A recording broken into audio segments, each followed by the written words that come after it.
Good evening, everyone, and welcome to another Around the Ropes podcast. It's a Tuesday night. There's only three of us tonight. It's me, Mr. Ryan Peterson, and Mr. Costa. Yes, Let me turn it over to you guys. Ryan, how you doing? I'm doing good, man. I'm actually excited for what we have in store today, and oh boy, do we have some shit to talk about. sir. Definitely. Costa, how you doing? I'm doing all right. This is gonna be a fun show. We have free reign now that Mr. Blaine isn't here tonight, so we have free reign to do whatever we want. But also, too, you got to remember one thing. You got the best producer in the world right here. Yes, sir. Yes, sir. But also, too, as you guys saw a few days ago, we made a post out there that there was going to be a major announcement coming out tonight. I'm not going to tell you when. You're just going to have to stay tuned to find out when we do this. But all I have to say is Mr. Blaine is going to regret ever doing this. He is. He definitely is. Oh yes. But before we get our first guest on tonight, as you saw before, it's the third anniversary of AEW Dynamite. Yep. That was October 2nd, 2019. And I was there with one of our good friends, Mr. Joe Lobain. We were there. It was an amazing atmosphere. We were down in Washington, D.C., and you know what? I went to the one that was up here in Newark where they changed it from Blood and Guts due to the fact of COVID. The atmosphere I felt from AEW is more of going to the true indie shows. The crowd was into it. Yep. I agree. And you could hear it on TV when you watch Dynamite. That stuff is not piped in. Just saying. Oh, and we got our first comments coming in from the ATR network. I'm watching you, knuckleheads. And also, too, he comes on his personal, Mr. Blaine. Hey, guys. For those of you that don't know, John took the night off due to the holiday to spend Yom time with Kippur. his family. Yom Yeah, Kippur. Yom Kippur, yeah. So all of our Jewish watch followers, congratulations, I guess. Whatever Happy it is. holidays. Happy holidays. There's a certain phrase to it. I don't know what the proper term is, because I know you can't say Happy Yom Kippur. There's a certain phrase. Isn't it Mazel Tov or something? No, that's when they get married. Yeah. That's when they get married. That's when they get married, or something big happens in their life, like they have a baby, or in some cases, a very well deserved divorce. I don't know. Okay. Or they get their first girlfriend. Yeah. That's more than a mazel tov. That's a mazel tov plus matzah. Oh, that shit is not. So John gave us the true meaning is have an easy fast is the phrase. Okay. Have an easy fast, boss. Have an easy fast, everybody. Thank you, John. But let's get into AEW. One of the biggest news that's coming out of AEW right now is I'm going to put it frankly, the shit between Sammy Guevara and Andrade. Mm-hmm. What the fuck is Sammy's problem? Yeah, I don't know. It's a problem because first he gets into beef with Eddie Kingston, and now we have Mr. El Idolo Andrade. So I don't know. I don't know what this. I don't know either. I think. And I was listening to a friend of the show's, I guess, little talk show that she had on Twitter, Miss Ruthless Lala, and she was saying that even when Sammy was in the Indies, he acted like he was all high and mighty. And I'm sorry. You're stepping up to people that have been in the industry for a long time. You need to shut the fuck up. Exactly. He's only 26 or whatnot, I think. Yeah. Yeah. I mean, the worst is you stepped up to Eddie Kingston. Yeah. Eddie made you his bitch and got for it. Yep. And he looked at him and he says, okay, I'll take my suspension. But that bitch needed it. He did. But now he's saying that Andrade hits too hard? Come on. Like he throws his punches too hard. I'm sorry. But Andrade said it best. When the top guy in the other company, WWE, John Cena, has zero complaints about Andrade's work, and he's been wrestling for at least 2 decades, Yeah. then you know Andrade is doing something right. Yep. Yeah. This isn't. Go I'm sorry, Costa. Go ahead. No, go ahead. I was gonna say something. Just to bring something up. Our boss man posted something in the chat earlier today, and it involved I think sorry, who was it? Sorry now. Alberto Del Rio. Yes. And, we'll get into that later on in the show. Okay. That's at the Later end on. of the show. That's later on. Okay, sorry, yeah. But no, you're good. That's a little teaser for what's coming later, folks. Yeah. But getting back to this shit with Sammy Guevara. Yeah.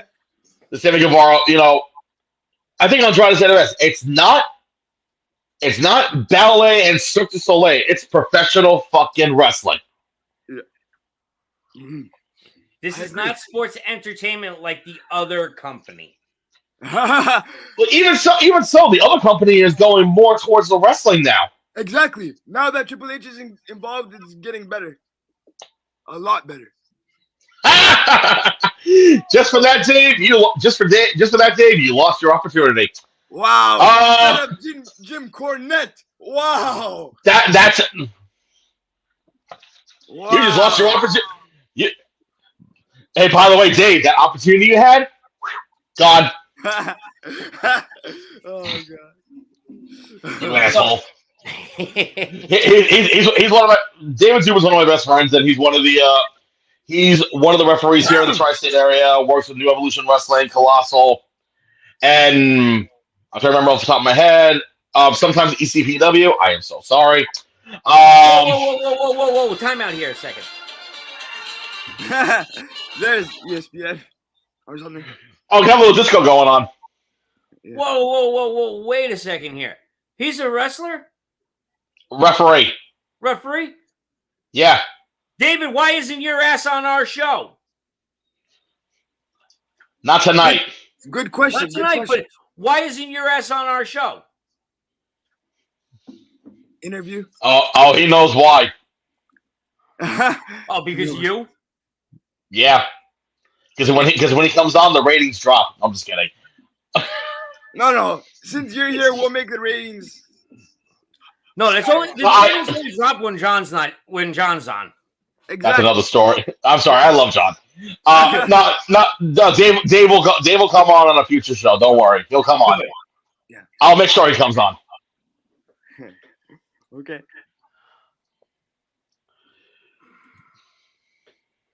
He says, I keep telling him, he says, you guys have a lot of talents on.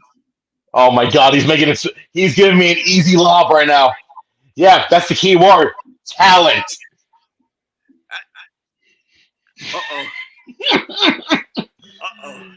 Dave and I bust each other's chops all the freaking time, so this is normal for us. Yes. So, but again, eventually, David Zubin will be on the show. Yeah. Maybe sooner than later. You never know. Okay. Good. Don't worry. We need some referees on here, not just the talent, the in-ring talent, the ring announcers. We need referees. Yeah, exactly. Oh, now you're getting cocky there, buddy. He turned around and says, I don't need talents. I get over everywhere I go. You get over, right? You get sent over to the door to get your ass thrown out of the building.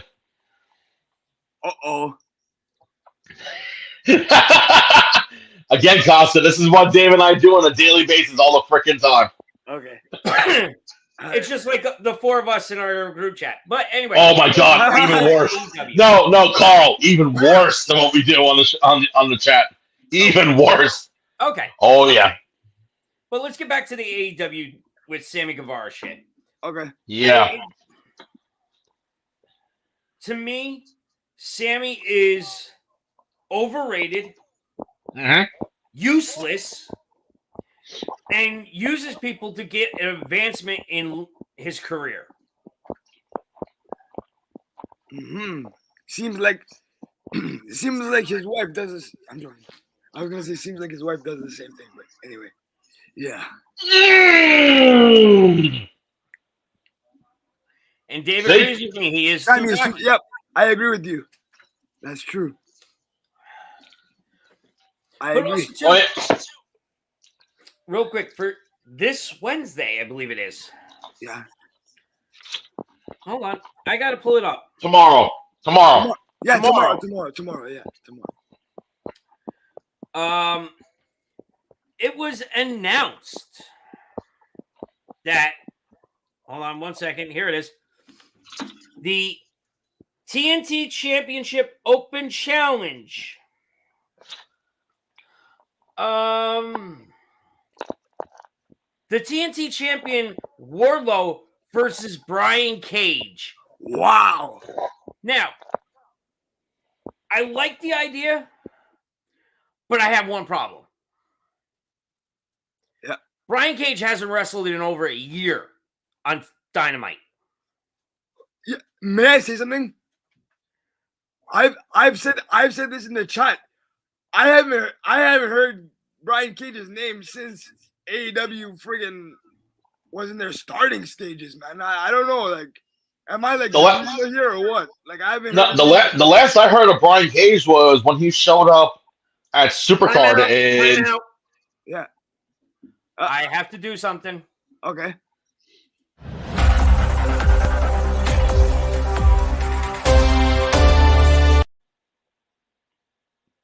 Okay. It was just announced. Aaron Judge broke Roger Maris's record. Boo! About fucking time. All right, I'm going to say this. I'm a diehard Red Sox fan. Okay? Yeah. However, I give Aaron Judge credit for breaking for one reason. He's not on the juice. This is a natural home run. Yeah. I know this is a wrestling show, but you know what? That's big news. Yeah, it is. That has stood for how many years? At least 6 decades. Correct. Exactly. So for that to happen, 100% congratulations. I respect that. Now, you want to go for the home run king. There's only one true home run king ever in my book. Hank Aaron. Thank you. Now, I got two quick baseball things, and then we'll go back to wrestling. Number one, getting back to Aaron Judge. Do you see the Yankees offering him a contract? Because remember, after the season, he's a free agent. I believe so. Well, that's why he did it. So that's why he did. Well, that's why he didn't accept their contract, because he knows what kind of player he is and he knows what he's worth, right? So right now he just fucking proved it. Yeah, exactly. That's what I mean. So now he can basically do whatever he wants, right? And now number two. Yeah. In regards to another individual that's had a hell of a season. In his final season, Mr. Albert Pujols, who I believe yesterday or Sunday hit his 703rd homer. Wow. In Pittsburgh. But there was a certain chant and the crowd was chanting a certain thing after that homer. What? 1 more year. So my question to you is, now that he's at 703, could you possibly see this as a potential fire starter under his ass to at least also try to break Babe Ruth's record of 714. Ooh. I'm not saying go for Hank Aaron because he probably has to go for another 2 or 3 years. I'm saying go for Babe Ruth's record. Correct. Yeah. As a Yankee. What do you guys think? Really? You see him as a Yankee? I see him as a Cardinal still. Who? I still see him as a Cardinal to close out his career. Sorry. You're right with him. With Albert Pujols, you're right. Yeah. I was talking about Pujols. Yeah. Have him ended in have him come back one more year for the Cardinals. Yes. Yeah. But real quick, getting back to Aaron Judge, the record stayed since 1961.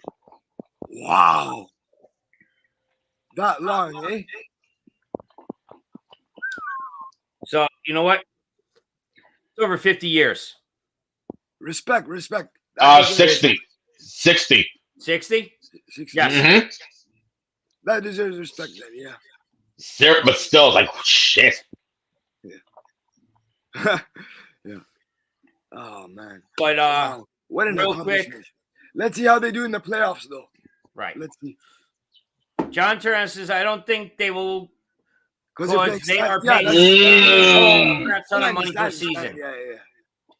That is a good. But now we're going to go back into wrestling, and we have a comment from our good friend Billy. Yes.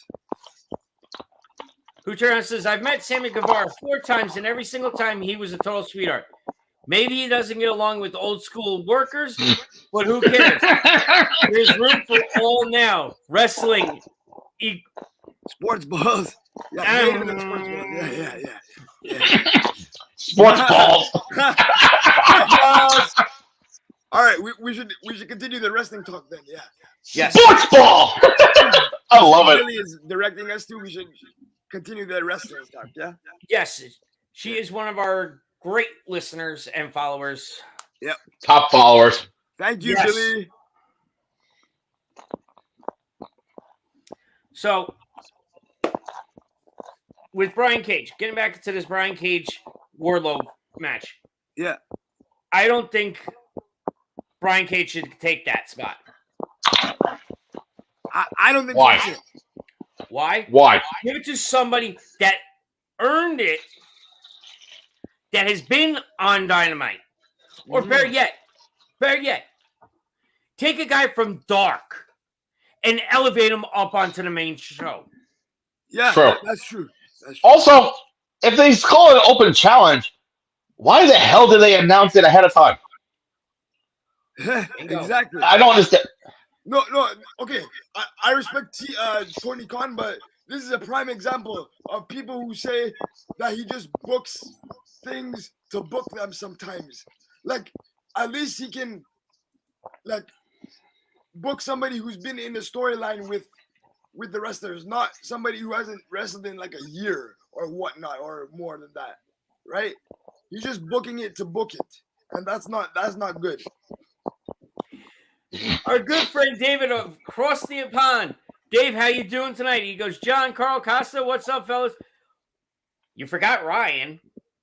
Come on, Dave. Come on. Well, just checking in. Is it me or does Tony Khan keep throwing his toys out of his stroller lately? Yeah, that's what I mean. That's exactly what I mean. Yeah, exactly.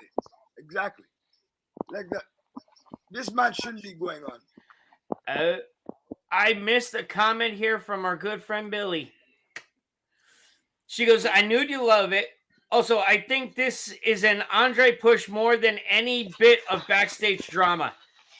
Yeah. Billy, I'm going to be honest with you. I don't think this is a push. I think this is an issue that's going on with Mr. Guevara thinking he's all high and mighty. Yeah. Well, AEW talent seems to have that problem in the recent months. So. Oh, and speaking of Andrade, he says, how are you, buddy? I'm not John. It says Ryan Peterson on the name. See? Aha. Now, Carl, don't get any ideas. AEW needs a social media manager. John, you can't even keep up with ours, so shush. Definitely Sure. not you, John. Sure, we need a social media manager. John, let us know if you can find one for us. So, just kidding, John. Just kidding, John. So, speaking of Andrade, on Rampage this Friday, he has a big match coming up. Yeah. Where it's on the anniversary of Mr. Brody Lee's last match ever. Oh.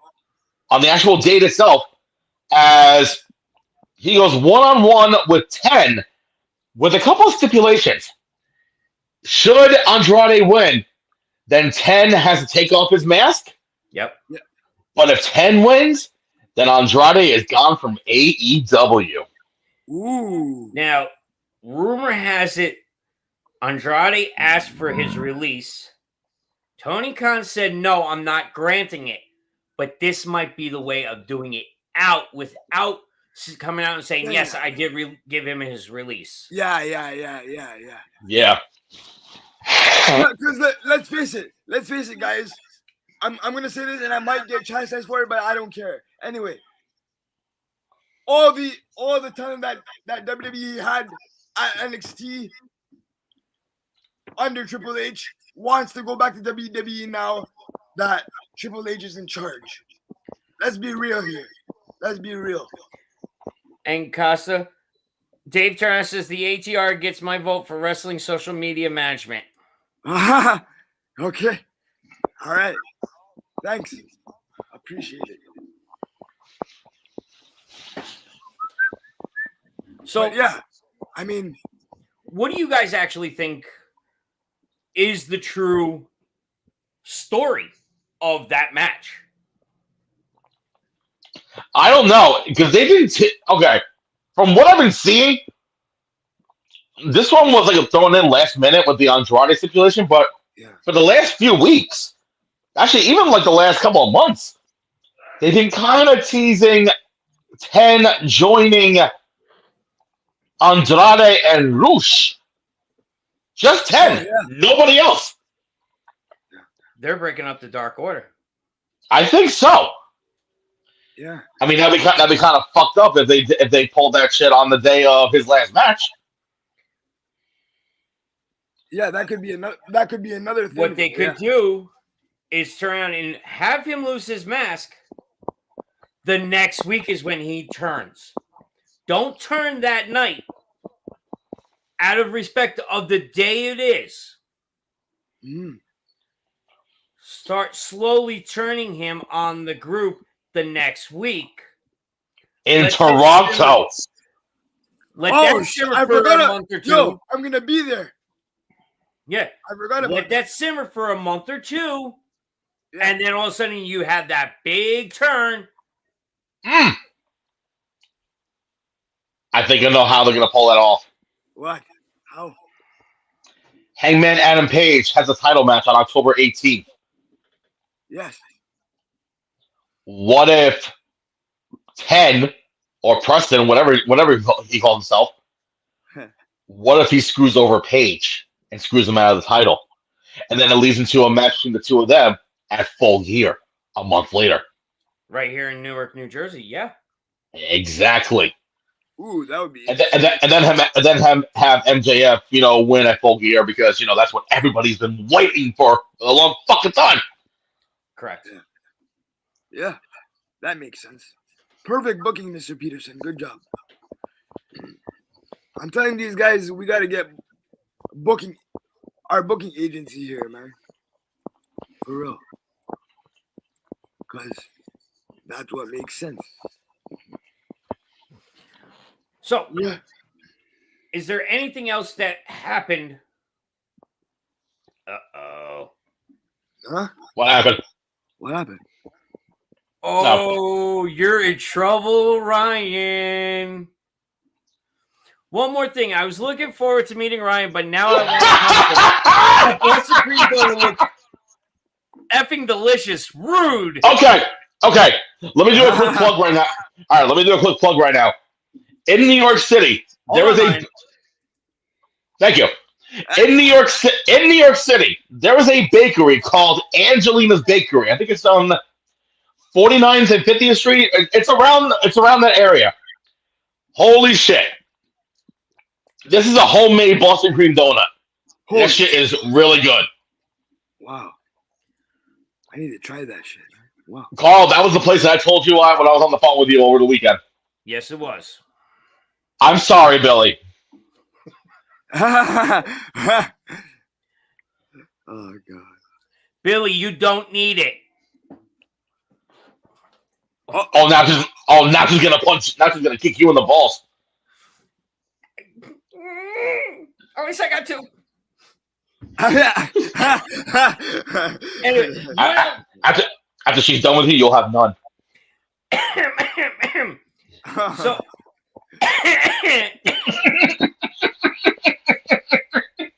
don't choke Carl. oh, We've already we got left. John. We got John. Sorry, Johnny. He goes, shit, now I'm hungry and I can't eat until tomorrow. Happy fasting, buddy.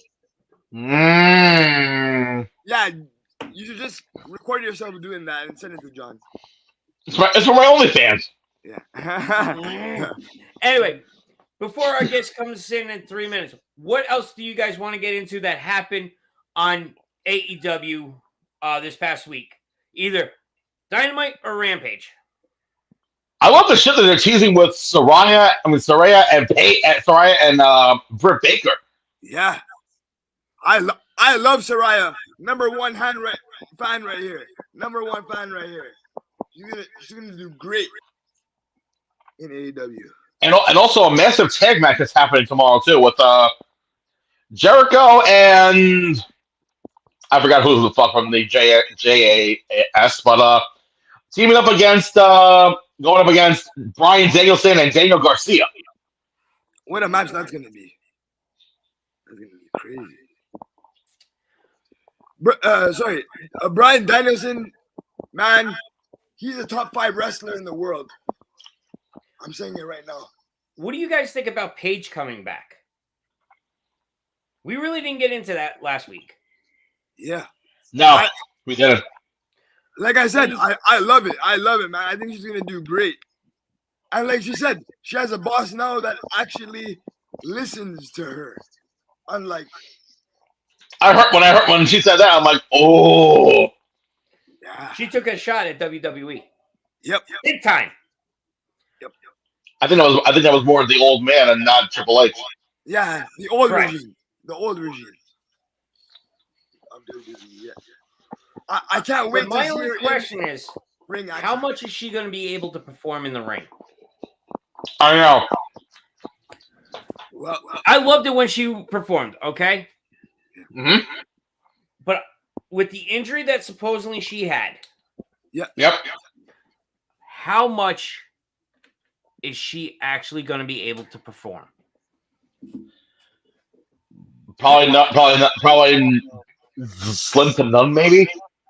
But maybe I feel like, in my opinion, maybe have her as the new general manager of the women's division. you're gonna say I knew you were gonna say general manager, man. But I don't think at this point I don't know if she'd accept that. I don't know about that, man. I think How about if she she wants to made a wrestle. stable? Yeah. That too, maybe. I can say that. Yeah. Her, The question is- Cena, Tony Storm, and the other one, Willow or Sky. Sky. Who? Maybe. I mean, hell. Okay. Hold on. We have a I just thought of an comment idea. from Dave. He said, I followed Soraya's family's promotion, Yep. WAW, here in the UK for years. Yep. Her whole family is seriously talented, and her father, Ricky Knights, is a legend. Yes, you are 100%, Dave. And then Billy also made a comment, too. She goes, Saraya will. No, She will. Saray. Saraya. Yeah, Right. Saraya. Gentlemen, it is now time for our guest. Ryan, would you like to please introduce him? Nope. He's your get. You're the one to bring him in, so I'll let you do the honors. Ladies and gentlemen, I am proud to introduce to you a Ring of Honor legend, the Beer City Bruiser. Hey, what's up, fellas? How you doing, sir? I'm doing. How you doing? Thank you for coming on tonight, bud. Thank you for having me. So, yeah, I lost my train of thought. But you started out in the Indies for a short period of time before you went up to the Ring of Honor. Yeah, I was on the Indies for about 13 years before I signed with Ring of Honor. Wow. Yeah, so I did the hustle for 13 years, grinding it out and trying to make a name for myself, and then did the tryout for Ring of Honor and got signed. Ryan? So I'm jumping forward a little bit because we've had other guests on here that were part of Ring of Honor, and I can say because I was there in attendance, Supercard of Honor 2019, Madison Square Garden. When you were in the Rumble, I have to ask, what was going through your mind? What was your initial thoughts the day of, or when you heard the announcement that you were going to be a part of it? So when I first heard about Madison Square Garden, none of us really believed it because it's one of those dream come true type scenarios, and wrestlers are normally like look at the negative instead of the positive type thing. But I remember a week before they announced Madison Square Garden, my wife and I were talking we were in our car ride with Kevin Kelly, and she said, now that you're back from Japan, because I just got back from Japan, she goes, what's left on your bucket list? And I said, wrestle in Madison Square Garden, but that'll never happen because it's Vince, runs that and all that. And then Kevin, trying to be like the good guy he is, like, oh, it's a crappy building. You don't want to wrestle there. I've been there, trying to just kind of play it off. So then they finally make the announcement, and it's like, well, they're not going to have me on it. There's no way. And then they made the graphics of Brian and I, the bouncers, and it just became real. And I remember just thinking, like, I'm not going to get too hyped up till we actually get there. And then we did the fan fest the night before out in the atrium, which was a lot of fun. Mm-hmm. And then the next day I had an autograph signing at the cigar shop that used to make my cigars. So I did that. And then I got back to MSG and I met my wife there. And she says, you excited yet? I said, I don't know, not yet. And then when we walked in, you see the ceiling. For some reason, the ceiling's iconic to me because whenever you see the pictures, you always see that ceiling. Yep. That's when it hit me like, holy shit. Like, holy shit, I'm in Madison Square Garden. And normally we did our entrances through the crowd. So we asked production, like, do you want us to come through the crowd? They said, no, we want everyone to go on the stage so that you can pause and just take in, how many people are there and where you're at. And I remember I came out and it took that, good couple seconds and just kind of let it in. Got a really good screen grab of that. And then my wife got a picture of up on the Tron, me coming out. Yep. And then they did my advertisement for the cigars. So she recorded that. So a lot of good memories. Nice. Yeah. I didn't know about that one, but yeah, like I can imagine like the adrenaline was going through your body, especially when you hear your theme, beer, going through that iconic building. Yeah. Yeah, it was amazing. And then to do stuff again with Suzuki, who'd already done a bunch of stuff with, and then Liger and stuff that I've done stuff with. And then Muda was there, and it's just like, it just was a great night. Memorable. And also world famous cheeseburger, just saying. Yeah, well, yeah. I love cheeseburger. Awesome, dude. You got to remember, now it's now known as CB. Yeah. World famous CB. World famous CB. He's my day one. We always call each other day one. Him, me, and Will Ferraro all started with Ring of Honor on the same day. We also I love Will.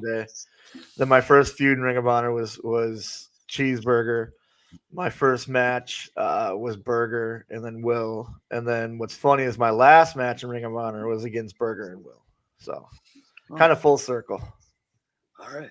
Costa? Yeah, well, this is along the same lines as what Ryan was asking, but during the beginning of your career or in your childhood, I would say, what was the moment was there a particular moment that got you into wrestling to begin with?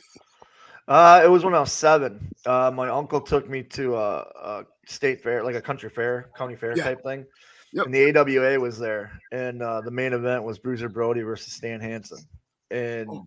Brody came brawling. Oh, Brody came out of the crowd. Well, they both did. But I just remember Brody being like just feet away from me. And when you're 7 years old, Brody looks 10 feet tall. And he's got the blood going. He's hussing and all that, and I was wide eyed, and I looked at my uncle and said, "This is amazing! Like, Yeah. I this is it. This is my life, and I've been obsessed with wrestling ever since." Oh, cool. All right. Thanks. Yeah. Now, I'm going to go back to the beginning of your career. You were trained by the legendary Harley Race. Yep. What was that like?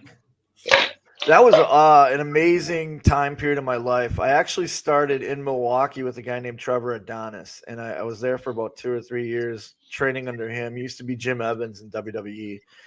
And then I'd done a couple Harley camps, and Harley kept saying, "Hey, you should come here. You should come here. Like you won the scholarship." Because I'd always give out a scholarship to his academy at these camps. Okay. Someone would go to a dojo in Japan for Noah, and then normally somebody got signed to WWE out of it. And Harley kept saying, "You got the scholarship. You got to move out here." And I remember Trevor telling me I'd be an idiot not to go train with Harley. So I always tell everybody I went to like grade school and high school with Trevor, but I went to college with Harley because Harley taught you the business side of wrestling. Like he taught you things in ring, but he also, I'd go in, he'd get to the office around like 10:30, and I'd be there right at the same time. Training wasn't until 5, so I'd spend the whole day with him, and I'd do like odd jobs around the school and stuff like that. But he would teach me stuff. He'd pull out the old booking books of Wrestling at the Chase, and he'd say, "This is why we did this," and then we'd watch his old DVDs, matches of his, and he'd break them down for me, and talking to promoters and stuff like that. Like he taught me the business side of the wrestling business. And now when I train kids, I try to do that for them because wrestling schools nowadays don't teach you that side. They teach you all the in-ring and all that, but they don't teach you how to talk to promoters and how to market yourself and that this is a business. And that's what Harley taught us. So you're talking about the business side, and I'm going to touch on a subject that a lot of talent don't like to talk about. But you get signed to these contracts, and they don't teach you how to save your money. Right. Did Harley kind of instill you guys to invest your money wisely instead of just blowing it? So Trevor actually started that. Trevor broke it down one day. He's like, "You're a long way from signing a contract, but when you do that, this is what you want to do." And he told me how to break it down. So then when I got by Harley broke it down the same way. So when I did get signed, I took their formula that they taught me, and I was able, my wife's an accountant. She went to college for all that. So like between the two of us, we were able to budget really well. So I was able to buy a house in North Carolina. We were able to buy 2 cars. My younger daughter's going to college. Like we did really well with our money. Where it was like, and I go back to Trevor and Harley teaching me how to break it down. You need this much sent home. This much you need to live on the road. This much is your play money. This much is savings and taxes. Like a lot of wrestlers forget about taxes. But when you're a wrestler, you're an independent contractor, so you have to do a 9-9. So they don't take your taxes out. And this is where I'm thankful I have a smart accountant wife because she was able to break that all down so that over the years, we had to pay in, but it wasn't as much. Right. So, I Harley and Trevor both right away. This is what you got to do. Don't fall into this scam. Don't do this, So, because I understand a lot of schools don't teach you that. As you say, they teach you the in-ring stuff, but they don't teach you to budget your money properly. Yeah. Yep. Yeah. So I when I do my training now, because I train here at a school in North Carolina called AML Wrestling, and I do it's a 3-hour course. Like Wednesday nights, it's 3 hours with me, but 2.5 is in ring, and the last half hour is talking just the business side, and I cover all the stuff that Harley had taught me over the years of just me picking his brain and stuff. And that was day one stuff. Like all you guys eventually want to sign a contract. This is what you got to do with your money. Because you hear about all these legends that are broke and they're broken and and this is all I do. Wrestling is my life. This is my livelihood. This is my job. so it's not a normal 9-to-5 job. Like I don't have sick days. I have to show up for work, and I got my Cameo and my merch and all that stuff, which still gives me a little bit of income. But the bottom line is I still got to show up to shows and work. Yeah. Right. So mine's like a quick 3-parter thing. It's 2 statements and a question. First of all, I've heard of AML Wrestling, phenomenal promotion down in the Carolinas. Because I'm actually also in the industry as well. I'm a ring announcer. I've been doing it for the last 10 years. So I definitely know, like in wrestling school and whatnot, they don't teach you, especially you hit the nail on the head when they said they don't teach them how to go out there and market themselves, to promoters, how to, basically do the groundwork of getting themselves noticed. Second of all, you said you have a daughter in college. How is that possible if you're only 28? And lastly, since we're on the talk of family, I've always asked this question to some people who have families, and some of them, and they always give me positive answers. But I want to ask your opinion. How does one manage balancing not only your wrestling life but also your personal and family life, especially like you said, you have a daughter going to college, and you. So how did you manage it so brilliantly? First of all, bless your heart for thinking I'm 28. all right, 29. I wish I was 29. I actually have 4 kids, and the way that I balanced it out was you have to, in order to be successful in professional wrestling, you have to have a support system outside of it. And I had a really good wife and kids that supported me. Now, I met my wife through wrestling, but my kids I had from previous relationships before wrestling. So they grew up with me on the road. My daughter would always say, oh, that's his dad's job. He's like a vacuum salesman or a door-to-door salesman, because I'd go on the road and then I'd come home. I'd go on the road, come home.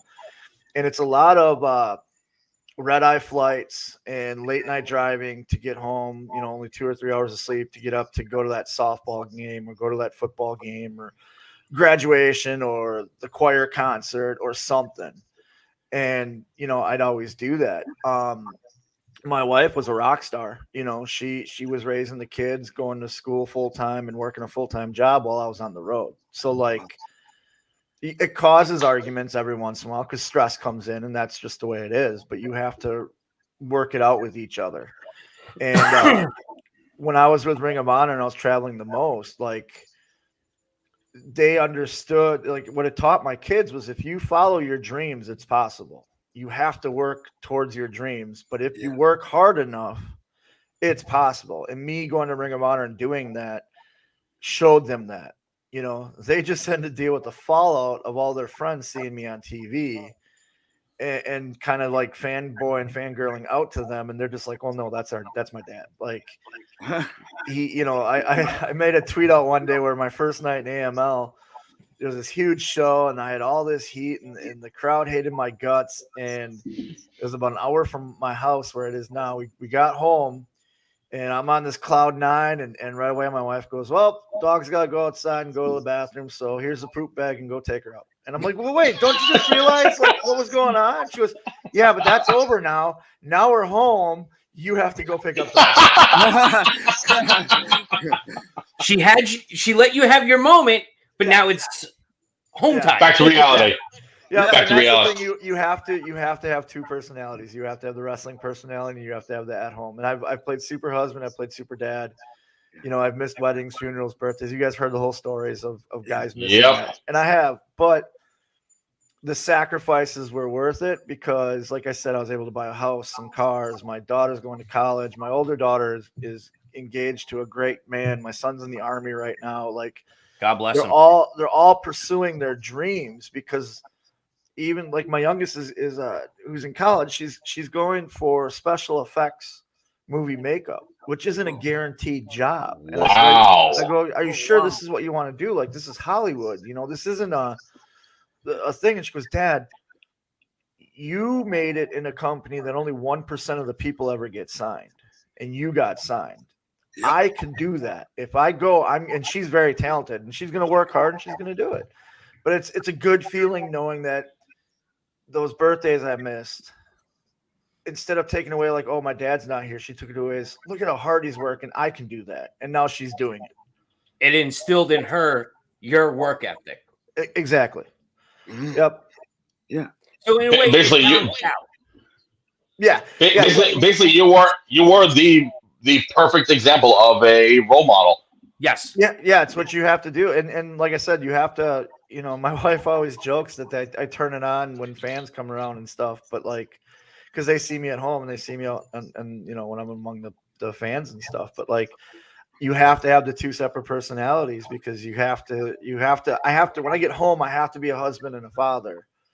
You know what I mean? When I'm on the road, Yeah. like even if my kids were with me, I'm dad, but I'm still, they understood like, oh, dad's got to go do an autograph signing or dad's got to go do this. Yeah. They got that, Yeah. and it also helps that I didn't get too bad into the demons and stuff that can get you on the road. Cause it is lonely when you're on the road. You're 9 times out of 10 by yourself in a hotel room. Like traveling is you see the airport, you see your rental car, you see your hotel. You see the arena, you see your hotel, you see your rental car, you see an airport. Yeah. It's a continuous loop. Right? Yeah. Yep. Mm. And then there's days where, you get to ride with some of your good buddies, which is great, but you still at the end of the night go back to an empty hotel room, So That's true. That's No true. offense. You brought up that your son's in the army. yes. What is his MOS? He's in infantry. Okay. He's based in Tacoma right now. He's getting ready to go over to Korea.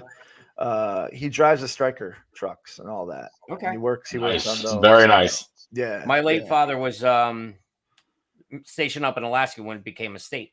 His Oh, okay. MOS is missiles. Okay. And this was right at the height of almost at the height of the Cold War.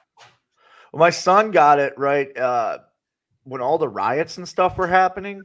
Okay. And so his Mhm. first orders when he got out of basic and got to station in Tacoma, his first orders were he had to sit on a 50 cal machine gun and point it at the protesters. And if they crossed the line, he had to open fire. Wow. Wow. Oh, And I said, Wow. I said, how did you deal with that? He goes, I didn't ask any questions. Because they don't know what's going on. They didn't know what's going on because he just got out of basic. So he has no idea what was going on in the world, Right. Yeah. and these are his orders. And he's like, well, I have to do my orders. Nobody crossed the line. You know what I mean? But Thank like, God. right. But he said that was my day one on my job. So like, it doesn't get worse than that. I'm like, Wow. it's true. But when you do talk to your son, please let him know on behalf of the ATR network, we say thank you for your service. I will do that. I will. But And we do I come from I come from No, army. I come from a military background myself. I have a few family members that were in the Marines. My uncle was actually in Korea during the Korean War. Was unfortunately paralyzed from the waist down because unfortunately his battalion got landmine. He was the only one that survived out of 10 people, Ouch. and they gave him 8 to 10 years to live. He lived to be 75. Oh, good for him. Oh, wow. Yeah, I come from a long military family myself. We could date back to the Revolutionary War and further past that. So, See, and my son's the only one in the military, so I don't know. But again, from He told me one day, because school wasn't his thing and all that, and he says, "I want to join the army. I think that's what my calling is." And he came back a different man when he came back from basic, and talking to him, it was the right decision.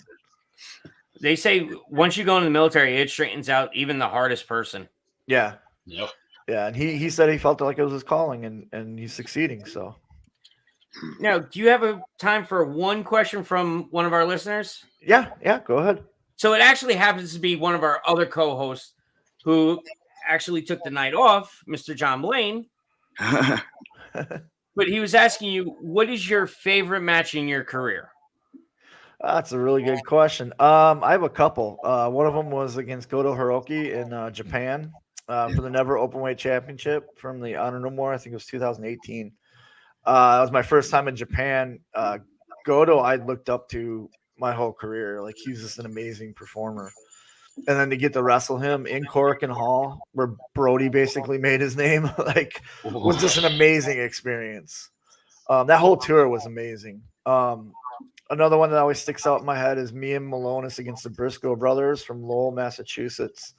It was for the tag titles, and I've wrestled the Briscoes over 100 times, like just constantly wrestling them. And every time we wrestled, like you feel it for a week after. And for They this hit hard. yes, they do. Well, this particular night, Mark's wife had gone into labor. So they moved us from second half of the show to first match, so that way we could get done. He could get on a plane, fly home, and be there for the birth of his child. Yeah. So the match, it felt like 2 minutes, but I guess we went 20 some minutes, but it was a sprint from the bell to bell was just a sprint. And it was just so fun. And it was one of those moments where you're drinking that beer afterwards and you're nursing your wounds, but you're like, man, I did some work out there and it was good work. Ryan? Yeah, getting back to your run in Japan. You have to explain to the viewers what, especially and also up and coming talent in this interesting, fun, chaotic world of professional wrestling. What's it like as a Westerner to go to the land of the rising sun, Japan, to wrestle in front of that type of atmosphere? It was amazing. Like I said, I'd always followed Brody. So I'm going to date myself. I was more than 29 years old. I was a tape trader growing up because I always wanted Brody. I always wanted to find Brody, and Brody never stayed in one place too long. So that's how I got introduced to Japanese wrestling, Puerto Rican wrestling, Texas wrestling, out here in the Carolinas, Mid-Atlantic. I got introduced to that because I was trying to find Brody. So going to Japan, I kind of had like an idea of what the crowd was going to be like. Yeah. But it was completely different because they were all chanting and they were clapping, which is rare for them. The thing that I had to get used to is I'm 6'2". Japan's not built for 6'2" people. A funny story is Cheeseburger and I, we kind of hung out that whole tour. And the first day we're there, we're gonna go see some sights and go to some stores. And he gets out of his room and he's wrapped up in a hoodie with like a scarf over his face. And says, "What are you doing?" He said, "I don't want to get recognized, and they're gonna recognize us." And I said, "Don't want to get recognized." I said, "Dude, you're like a 5'4", 120-pound black guy, and I'm a 6'2", 310-pound white guy with no teeth. They're gonna notice us." And then we had Delirious with us too, who has his mask on. I go, "Okay, yeah, no, and no one's gonna recognize us." Well, guess what? They recognized us. Now, while you were in Japan, I also have to ask: did you go to the legendary steakhouse that every single wrestler has gone to? No, I did not go to Riviera. I wanted to, but the sponsor that I had, because when you go over there, you get what's called a sponsor, and they take you out. Right. The first night, the sponsor took us up to like this really nice chicken place because obviously I'm a big fan of beer. So he took me to where like some of this really good beer is. And then the second night, I was actually invited out to dinner with the New Japan guys and the Office guys. Which is they only invited so many guys to come out with them, which is a huge honor over there. I can understand why you didn't go. Yeah, like that was the night. I can understand. We had already made plans to go to Riviera. Like we're like, okay, we're gonna do this, and then Gato and get those jackets and get those legendary jackets. Exactly, and then Gato walks up and goes, Bruiser-san, you please with us.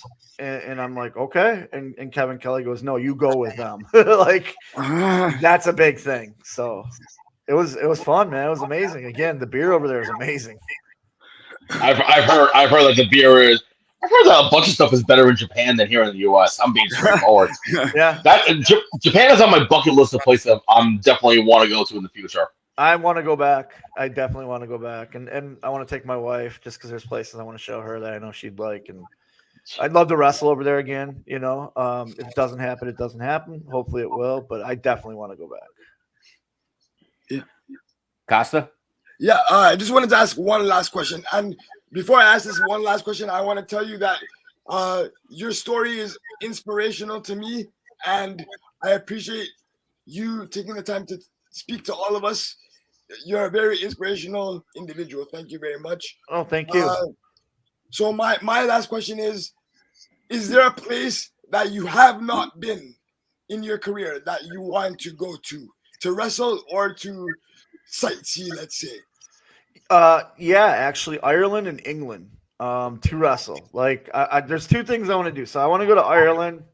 One, to hang out with Martina again, Session Moth Martina, because I miss her. She's amazing. Oh, yes. I want to wrestle there, and then England I want to wrestle in too. But I also want to stop in one of those old pubs. You know, you always see, like over here in America, we always see like the pubs. Yeah. So like I'm thinking like Shaun of the Dead, the Winchester. Like I want to go to one of those pubs and have a pint of beer. You know, like I want to have a pint of beer at an old English pub. So, you want the actual experience. Exactly. Yeah. Like I've been to old bars here in America, but I mean over there, and then I'm a big fan of paranormal stuff, and there's so many haunted bars over there that I just that's what I want to do. I want to wrestle, and if anything, I want to have a pint of beer in a haunted bar, haunted tavern, haunted pub. Okay. You and I would get along going to Ireland. I'm telling you that right now. Ireland and England, we will get along. Yeah, I'd love to do that. Because that's a trip I would love to do myself. Between Ireland and England. Yeah, Martina always told me you haven't had a true Guinness till you had an Irish Guinness. And I was like, well, I want one. So. It's a lot different than the American one. Yep, that's what I hear. Okay, so any sponsors out there that wants to fund all four of us to fly to Ireland and fly back, let us know. Yeah. Yes, Speaking of places you have or haven't been, have you been to here in Toronto, Canada, where I reside? Yeah, I've had a couple matches in Toronto. In fact, I wrestled Naito there last. I think it was the last time. Last time I was there, I did the thing with the Kingdom. But I wrestled Naito in Toronto. Okay, yeah, I think I actually remember that. Yeah. Yep, we did a Harley tribute the last time because Harley had passed away in August, and then we were up in Toronto. We were in a different building though. We weren't in the normal building we were in. It's usually either the Coca-Cola Coliseum or the Scotiabank Arena. Yep. Yeah. So, but I remember I had a really good match with Naito up in Toronto, and it was great because I tried to get the Canadian fans to chant USA, and they weren't.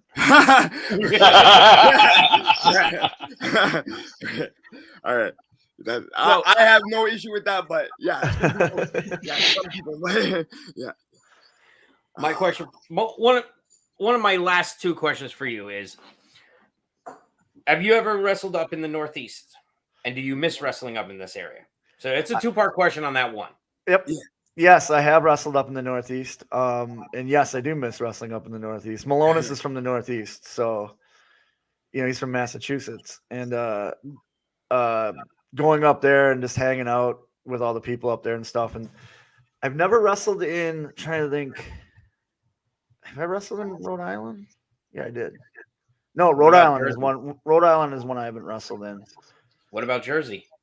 I wrestled in Jersey. I did the Monster Factory shows.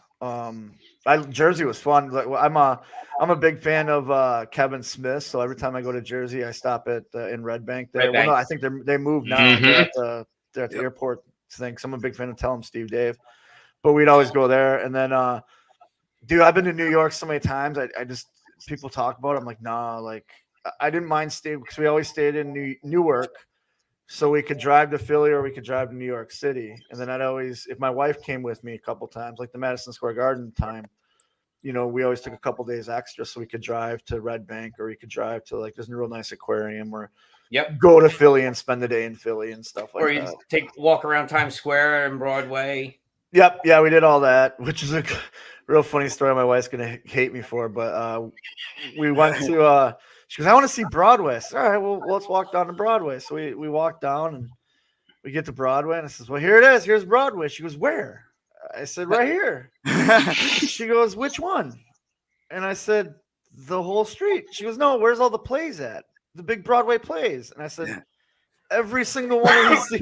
And she literally does. She sits forward and she goes, huh. I was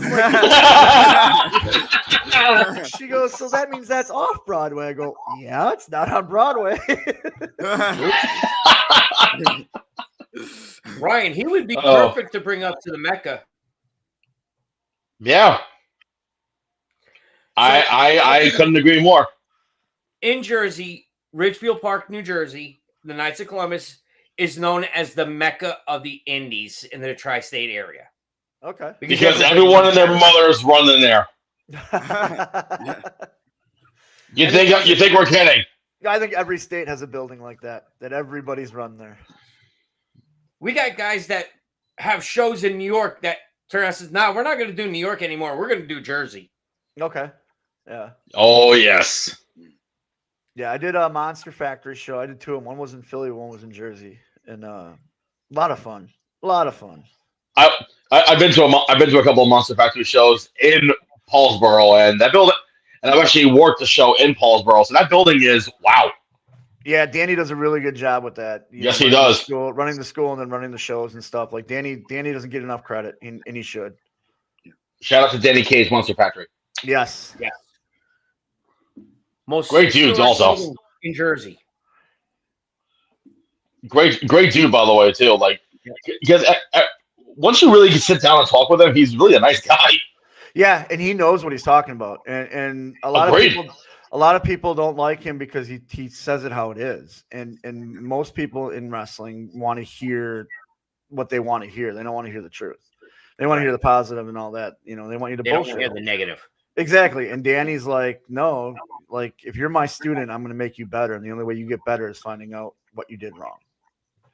One of his students right now is on WWE, and Two one of of the them. most. Two of them. True. Yeah. Actually, no, 3. I think 3. I think. Well, in that faction. No. Well, 2 in that faction, but the third one I'm thinking of.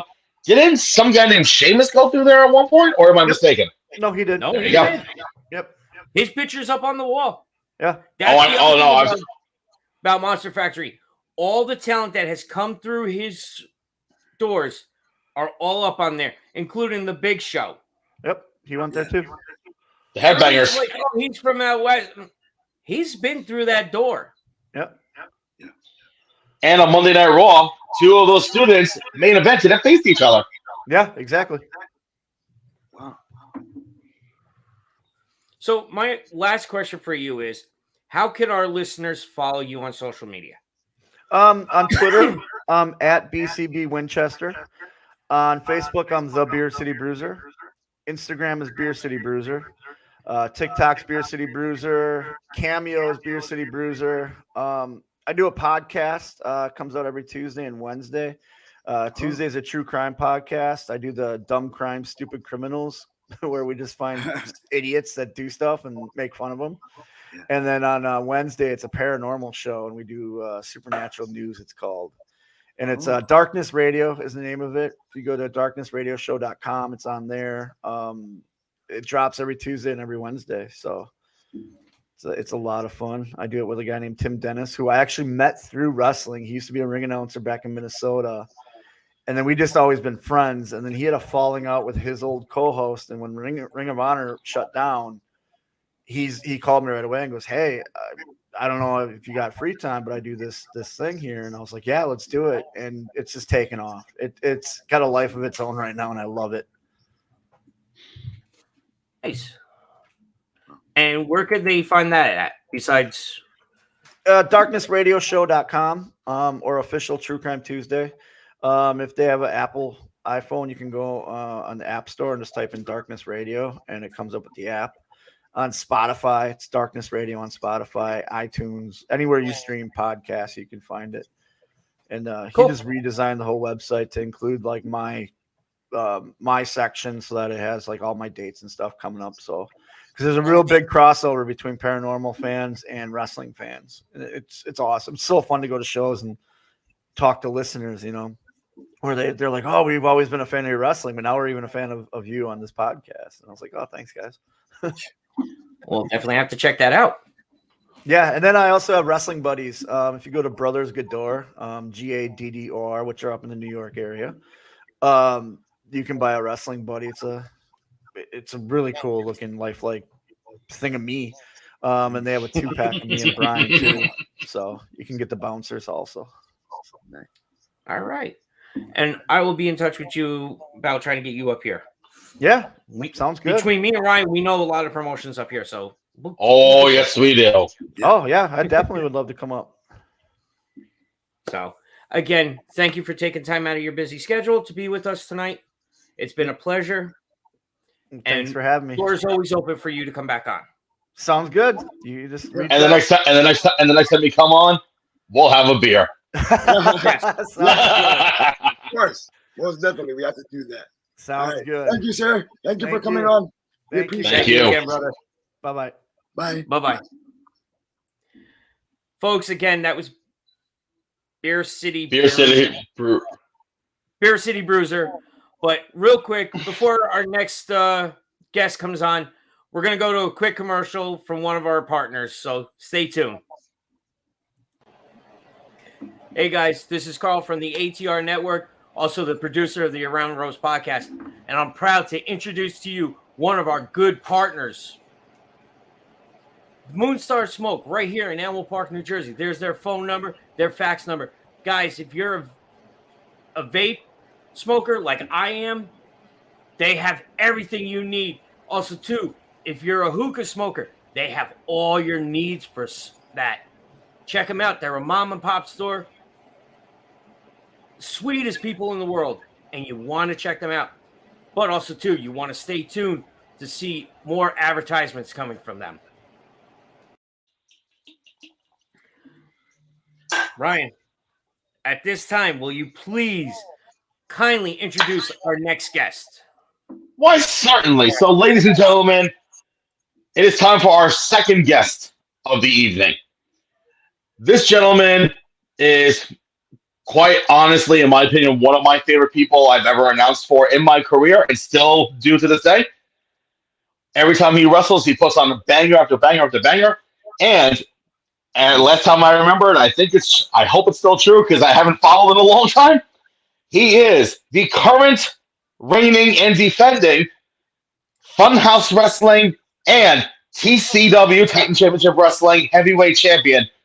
Ladies and gentlemen, the one above all, Anthony Gangone.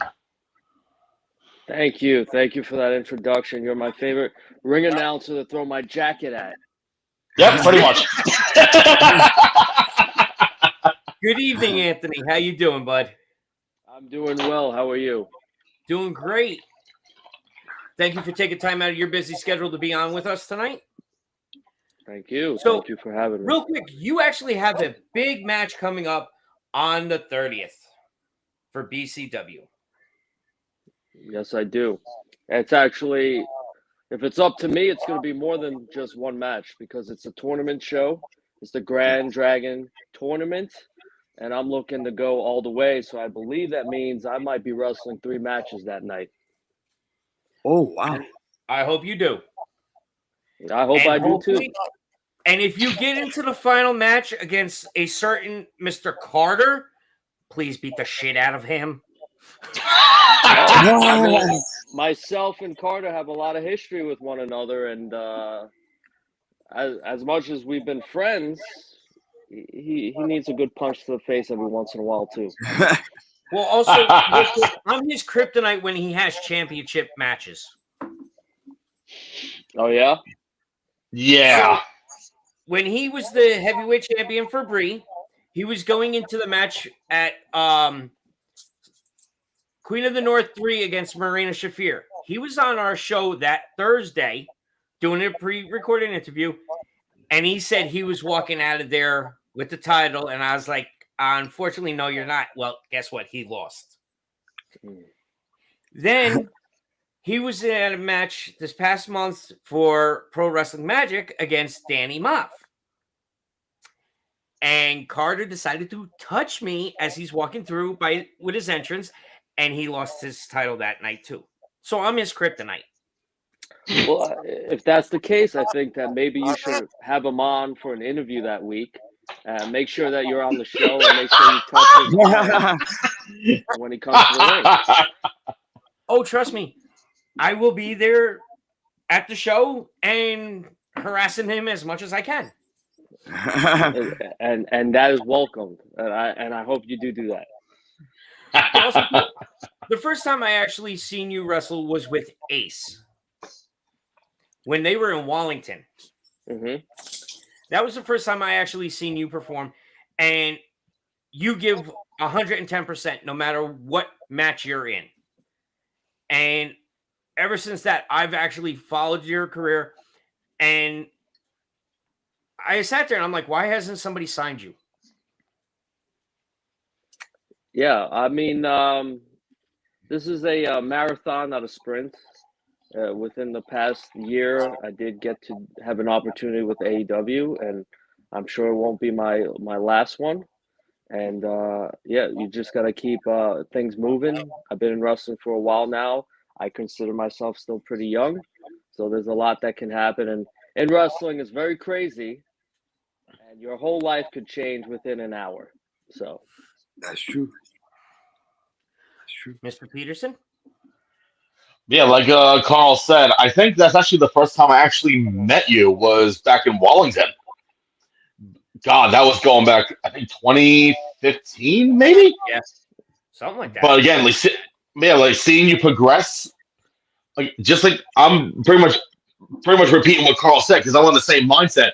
Why hasn't anyone signed Gangone yet? Because again, you are, as I said, one of the top wrestlers in the tri-state area. You always have been since even before I met you. You've had bangers after bangers. When you were with another promotion in New York, I'm not going to say the name. It was you against a fellow gentleman. Actually, no. My first ever match I saw you with, it wasn't at Ace. My apologies. The first match I ever saw you was you and a certain gentleman named Mark Quinn in a no ropes match. Oh, wow. And the story that you two had was absolutely phenomenal. So right then and there, I knew this guy has something, and then finally getting to work with you, and obviously getting your jacket thrown in my face as many times as I can count. and I truly, before you finish, I truly do enjoy doing that. I know you do. Oh, I know you do.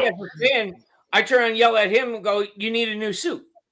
Yeah. Yeah, no, he always yells at me. Nobody is safe when he's at the building. So, no. But again, seeing you progress, over the years, you're literally again one of my favorites to ever announce for, and I truly do mean that sincerely because I've been doing this for a long time.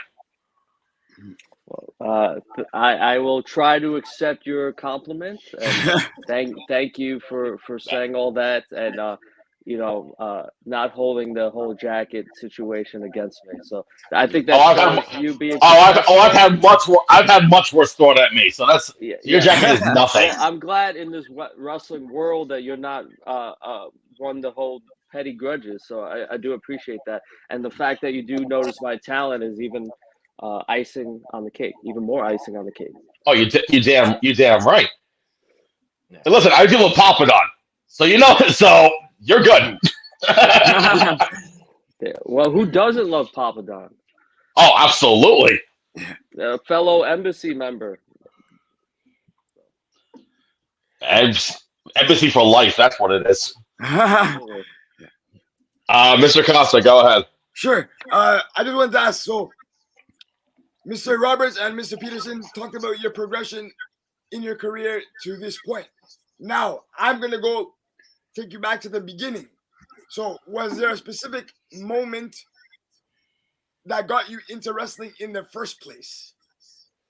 I can't really point out a specific moment. I just know that it's one of my earlier memories. So, as I think around 4 is when I started remembering watching wrestling. So that might have been around like 1996, maybe 95.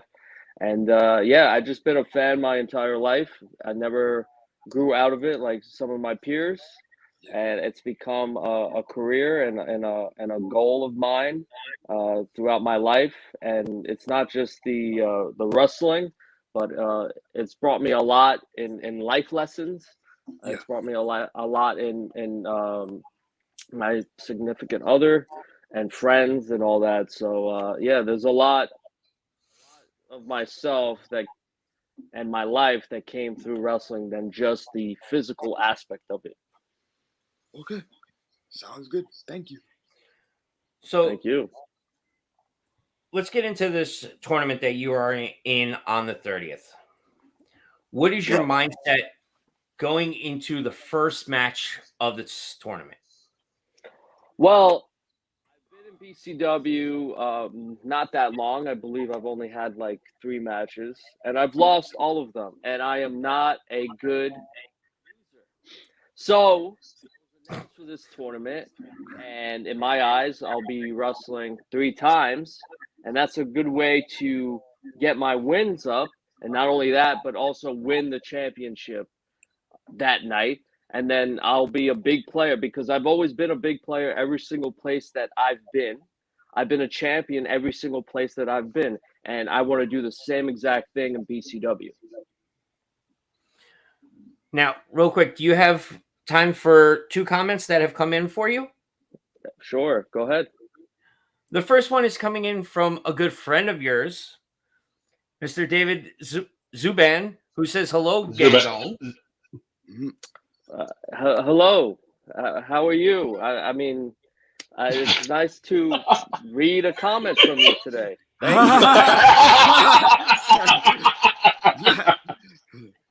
And then also, too, we have another comment coming in from our network, which this person that's running the network right now should be off social media.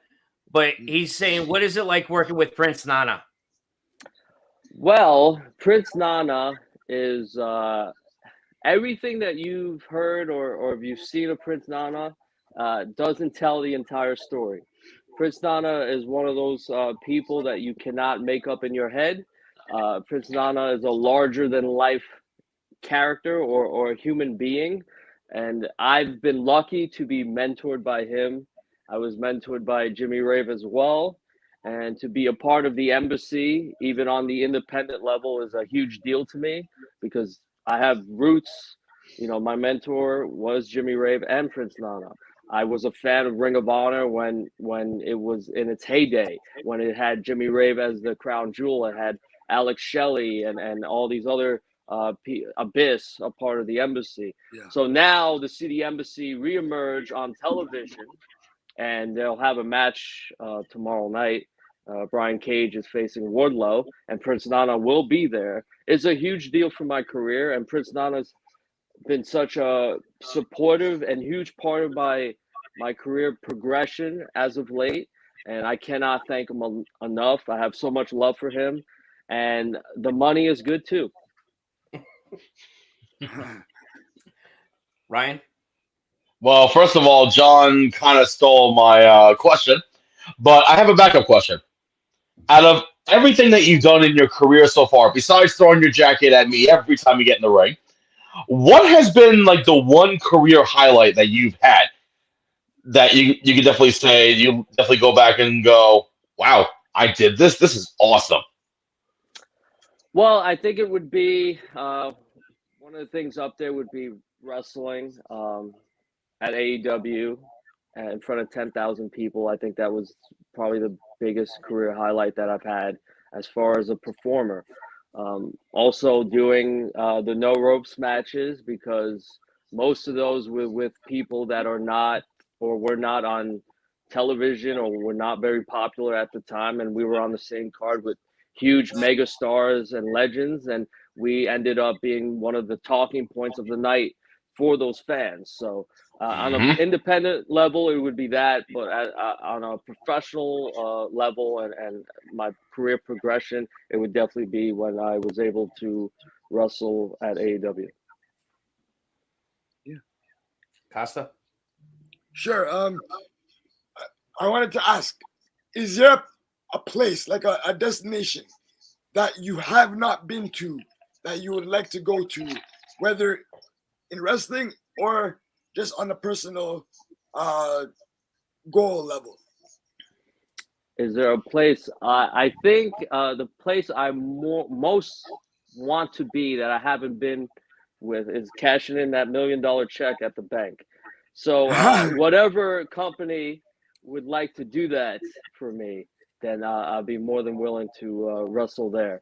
But I mean, I would love to wrestle anywhere with the most exposure possible, whether that's any kind of television company or even going overseas in Japan or Europe or wherever that may be. But I'm not very picky. I take it as a challenge wherever I go, whatever the style is, to perform at the highest level I can that day.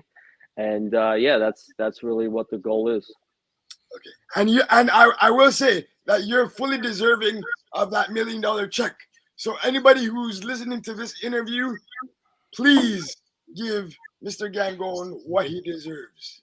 Because Thank said, you. I think we should start a movement about this. We should hashtag it. Give Gangone $1 million. Put it on Twitter or something.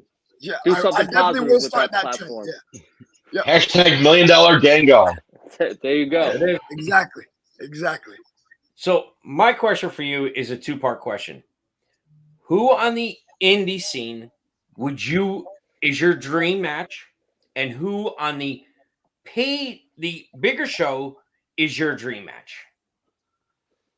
I think on the bigger show or bigger shows or TV companies, it would be probably Bryan Danielson.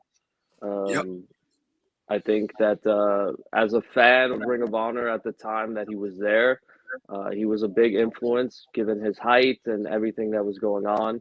And he was just a wrestler. And then he's grown to be this larger than life character. On the independent level, I'm not really sure. Can't really think of anyone that's like really stands out to me right now that I would say, and that's not a knock to anybody, but there's so many great talents out there that I probably have wrestled or been in the ring with at this point. But there's a lot of talent that I haven't. So it's hard to really pinpoint exactly who that person would be. But I think I would have a lot of great matches with the newer people on the scene or the more popular people on the scene. But yeah. I have a match that would be interesting to me, but I don't know if I can mention it here. But I would want to see you go against Mr. Seth Rollins. Okay. Yeah. That would be a match that I would want to see. I've heard that comparison once or twice before in my career. And that would also be a great matchup, I'm sure. And I've watched him in Ring of Honor as well when he was Tyler Black, and now to see him be what he is. And I think that would be a great dream match for many fans, and I think that would definitely be entertaining. At least you'll have two people that look alike apparently, but I would like to think that I'm more handsome, so I do have that over him. I find your confidence inspiring, man. You're definitely one person that inspires me to reach my great goals here. So thank you very much for that. I appreciate that. You're well. Thank you for saying that, and I definitely had to work at it. So. Ryan? So my final question for you is, as I stated in your intro, you are the current Funhouse Wrestling and Titan Championship Wrestling heavyweight champion. First of all, rightfully deserved on both ends for that one. Couldn't have thought of anyone better. And then over this past weekend, from what I heard through the grapevines of the indie world, you had a banger of a match against the Dark Horse, Johnny Moran. So my question to you now is, and also you were able to successfully regain those titles back. So my question for you is, what's next for the one above all at Titan? Well, if anyone got to see my social media, and maybe you guys could go to it if you are listening or watching, I really messed up Johnny Moran. I'll try not to curse, but it definitely has an F word in there. You can curse on the show. You can curse on the show. We do it all the time. Well, I fucked him up, basically. He has a black eye. There you go. He has a black eye. His chest is all red. And I don't feel like he gave me the best that night. So October 15th, there's a Funhouse show. Titan will be there. And I will be defending the title against him. And I challenged him to a strap match. So he gets one more chance against me. He gets one more chance against me. And I want him to bring his best, because that night he didn't bring his best. And hopefully this time I'll just put him in the hospital for good. Okay. Well, Costa? Gossip. Yeah. Oh, sorry. Yeah. I didn't hear you. Sorry, man. But I unfortunately don't have any more questions for you. I just wanted to thank you for being a part of this show and this interview. So thank you very much for your presence here. We really appreciate it, man. Thank you. Well, thank you for having me, and I love your voice. Your Thank voice you. is great and raspy, and I'm a little jealous of it. I might scream into a pillow later so I can sound like you. All right. Thanks. I'm glad I provided a little bit of inspiration for you. Thank you, sir. Yeah, you inspired me to have a better voice. Thanks. My final question for you is, what do you have coming up, and where can our listeners find you on social media? On social media, you can find me on Facebook. Just type in Anthony Gangone. Instagram, Anthony Gangone _, and Twitter @Anthony Gangone. You can just follow me there. I also have Pro Wrestling Store as well. Just type in Anthony Gangone. Yeah, I'm busy every weekend seemingly. I'll be at Funhouse the 15th. I'll be at Remarkable in Long Island the 21st. I'll be at BCW obviously the 30th for the big tournament, which I will win, and Prince Nana will be with me, by the way. I don't know if that's a spoiler, but it will come out. Prince Nana will be there with me. And yeah, I just have shows all over. I'm sure I forgot a bunch that I have to promote, and I apologize. But please check out my social media. I post constantly about where I will be, promos, all that. Every once in a while, I'll also post a picture of myself and Valentina Vasquez. And she's pretty hot, so maybe you want to check that out too.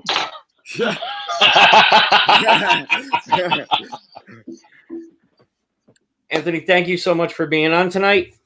Door is always open for you to come back on anytime you want to promote any of the shows you have coming up or any other thing you have coming in. Well, thank you all for having me and making this experience one that I will remember for the rest of my life. And Mr. Cole, Anthony Cole, thank you for facilitating this and getting this all together. And go check me out at BCW October 30th in Ridgefield Park. And I know Ryan and I will be there, including our co-host John, who has the night off tonight. Well, fuck you, John. You should have been here.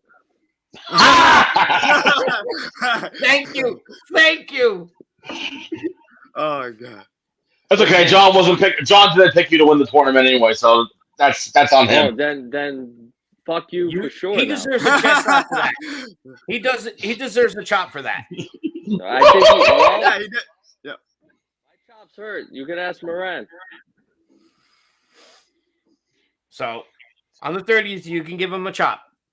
All right, sounds good. So again, Anthony, thank you so much for being on tonight and taking time out of your busy schedule. Thank you, guys. Thank you, everyone. And we'll see you on the 30th. Take care. You too. Have a great day, sir.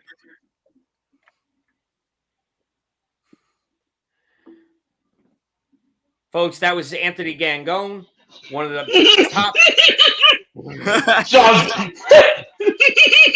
probably sitting there cursing us out right now. Yeah. Well, to pull back the curtain a little bit, he just texted in our group chat, "You guys are assholes."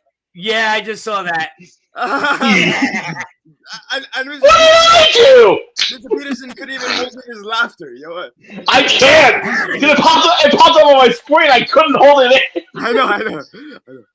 John, we love you, but you deserve it. Yeah, exactly. And so far, we've had two amazing interviews with the talents. What did you guys think of the two interviews we've had so far? Oh, I loved them. Oh, sorry, Costa, go ahead. Yeah, sorry, Mr. Peterson, sorry about that. No, go ahead. Like I said, both of these individuals have been very inspirational to me and very motivational, because if they can get their goals done, then that means I can as well. So it's been a very inspirational and very motivational interviews. As I said in Gangone's intro, again, he is one of the top people that I love working with in the tri-state area, literally the definition of a workhorse. Because every time he steps in the ring, perfect example on a few weeks ago when Carl, John, and myself were at Ace Pro Wrestling, he went against Rob Vegas in the first time ever matchup. Granted, he lost, but it was a phenomenal matchup. I just turned around and told our last guest that we're ready for him. I have the perfect intro for this one. All right. But hold on, I'm going to make that announcement now, guys. Okay. Yeah, might as well. We got time to kill. As you guys heard, we put out there that there was a major announcement tonight. Yep. So the other day, I happened to go to White Castle for my family, and I sent in our little group chat here a picture of a 1921 Ghost Pepper slider that White Castle sells. Yeah. Mr. Blaine turned around and throws out a challenge to me. Which shocked all of us. Yeah. He stepped up to the plate and challenged me. And he was relentless about it. Okay. I stepped up and I said, fine. 3 burgers each. The loser gets 2 chest slaps. Uh-oh. Which, by the way, folks, will be taking place at Colossal Championship Wrestling on October the 29th at the Mecca, Richfield Park, New Jersey. So we were in our little group chat on here talking in a meeting, and John opened his mouth. Now, Mr. Peterson, will you please talk about that part? If you remember. No, I don't remember, actually. Refresh my memory, please. I forgot what he said, but it got to the point where I needed to up the ante. Oh, yeah. Oh, yes! Let's just say that Mr. Blaine said, do you accept or are you a chicken? Mm-hmm. That's right. That's what it was. So, pretty much egging you on. Mr. Blaine, are you watching this? Because if you are, I want you to comment to say that you are watching right now. Of course he's watching. He comments on every freaking thing. So, before we bring our guest in and who's in the waiting room. Oh, here we go. You know what, Ryan? I want him on his air to hear this one. All right, so. Please. All right, ladies and gentlemen, our third and final guest. All right, ladies and gentlemen, our third and final guest this evening is someone who, just like Mr. Gangone, is making quite a name for himself in the tri-state area, as well as some promotions in Chicago and Florida. And a few weeks ago, what? Puerto Rico. Oh, Puerto Rico. My apologies. Lo siento, Puerto Rico. Ladies and gentlemen, he also did something historic a few weeks ago. Yes! Where on September 23rd, 2022, this gentleman ended the 1,042nd day reign of then Ace Pro Wrestling Heavyweight Champion and Carl Roberts' favorite wrestler of all time, Alvin Alvarez. When this person won the title, Carl was sitting in the corner going, why did he lose the title? Wah! Wah! Literally, he's crying like a baby in the corner. Anyway, folks, it is my honor and privilege to introduce to you the new Ace Heavyweight Champion, the Jurassic Juggernaut, Vince Steele. Welcome, guys. Welcome. Hello. What's up, Vinny? What's up, Vinny? I'm good. 1 second. I wanted you to hear this challenge that was laid out to me. Okay. So I'll give you a little backstory.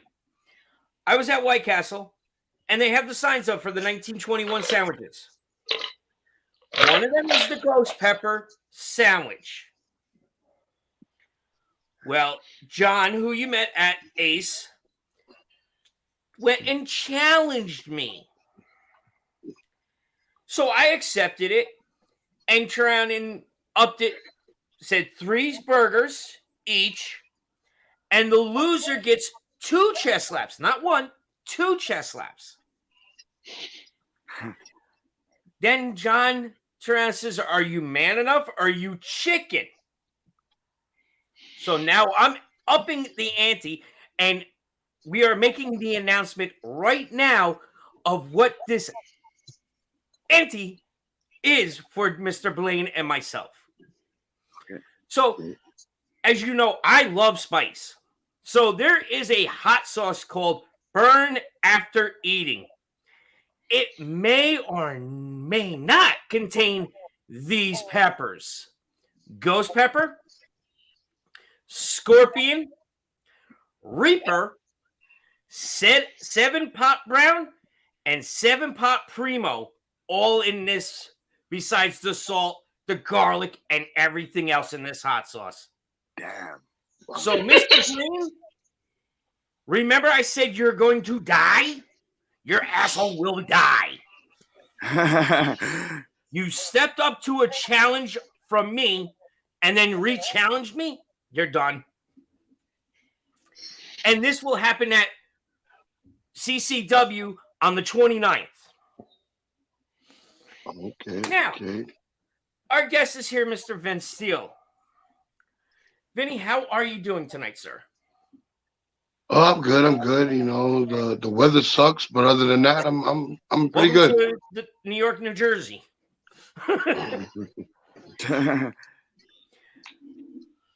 So, as Ryan said, on the 23rd, you beat Alvin Alvarez.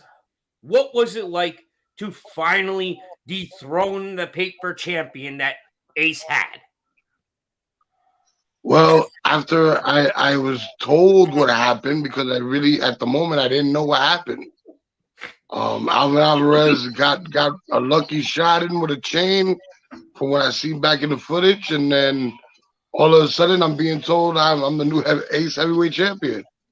But yeah, man, it's good. After looking back at it, that's what Alvin Alvarez gets. He went to cheat and it backfired on him. So I've been trying to get the Ace Heavyweight Championship for well over for about 6 years, 7 years now. Wow. From the last time I was champion. That's deserve it. right. And I'm just happy to be the Ace Heavyweight Champion and add another belt to my collection of what I'm holding right now. And how many collections currently do you have? Currently, right now, I am the Shadow Wrestling Alliance Heavyweight Champion, and now I'm the Ace Heavyweight Champion. So right now, it's 2 belts. Nice. So we could call you Vinny Two Belt. Yeah, you could. But I also know that on the 30th at BCW, you are defending your title over there. Oh yeah, also I got update for that. Unfortunately, my opponent was originally supposed to be El Johnny Santos, but due to contractual obligations, he won't be able to make it to the show. And I was told by management that I'm gonna have a new opponent, and it'll be announced later this week. Well, once that opponent is announced, please let us know so we could put it out on our social media. Oh yeah, definitely. I definitely will. Watch, it'll be Alvin Alvarez. Watch. Oh, if he does, Vinny, just let me hold him again. Very good. This time, let me give him the chest slap. I will tell you this. John's got a picture of me holding Alvarez as you're about to give him the chest slap. Oh, nice. Yeah. And Yeah, I send me whispered that. into Alvin's ears. I was like, "You're fucked." He goes, "Yep." He knew. But Ryan, So again, so as I stated, you know, you traveled, especially in the last few years. You traveled to like Chicago, Florida, Puerto Rico. Like dude, I've known you for a long time, and I'm gonna be straightforward. I'm so fucking proud of you, man. I've known you for a long time. How does it feel going to like, you know, these different promotions in Chicago? obviously you've done the tri-state area, but is there a difference when you do shows in Chicago, Florida, Puerto? You got to tell us the Well, experience. Your opinion. I'm gonna be totally honest. I really don't get that much love in the tri-state area. I'm not oversaturated like a lot of guys are, and I haven't been able to get a lot of opportunities other than Ace Pro Wrestling, BCW, and Shadow Wrestling Alliance. Those are the only promotions that's really gave me the ball and let me do me. And because of that, I was kind of forced out of the tri-state area.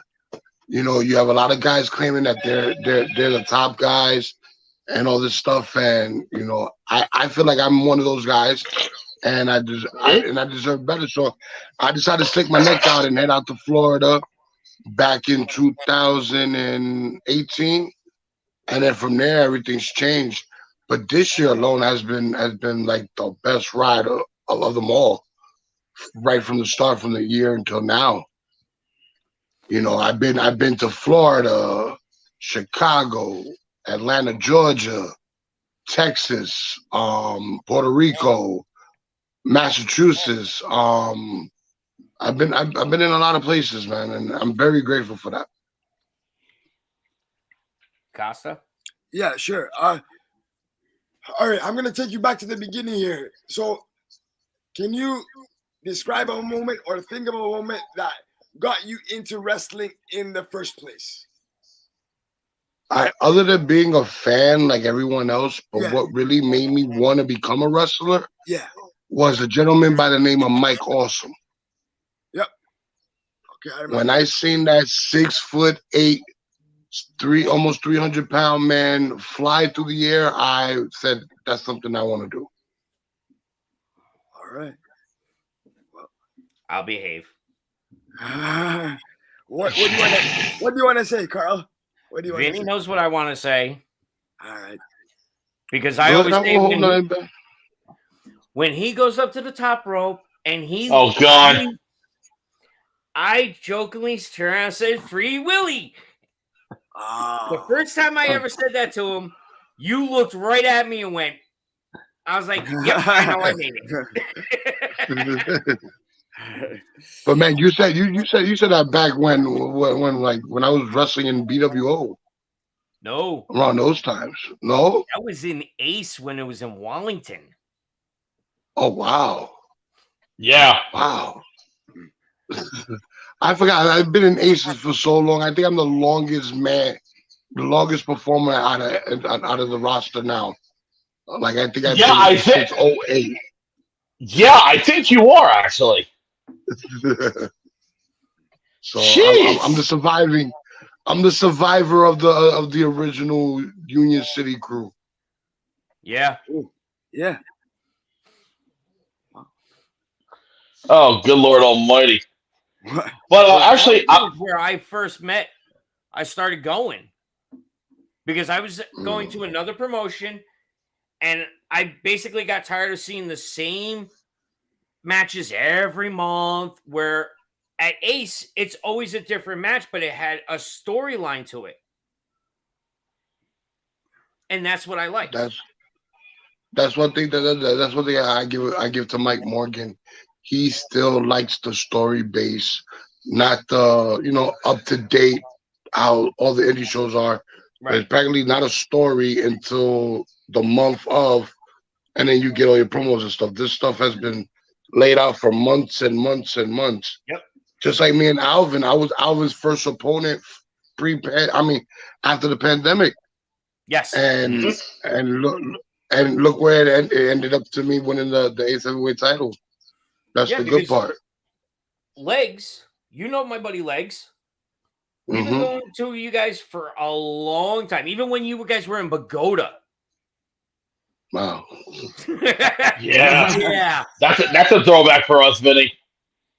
Yeah, man. That was a trip walking from the damn bus stop. Yeah. Oh my God.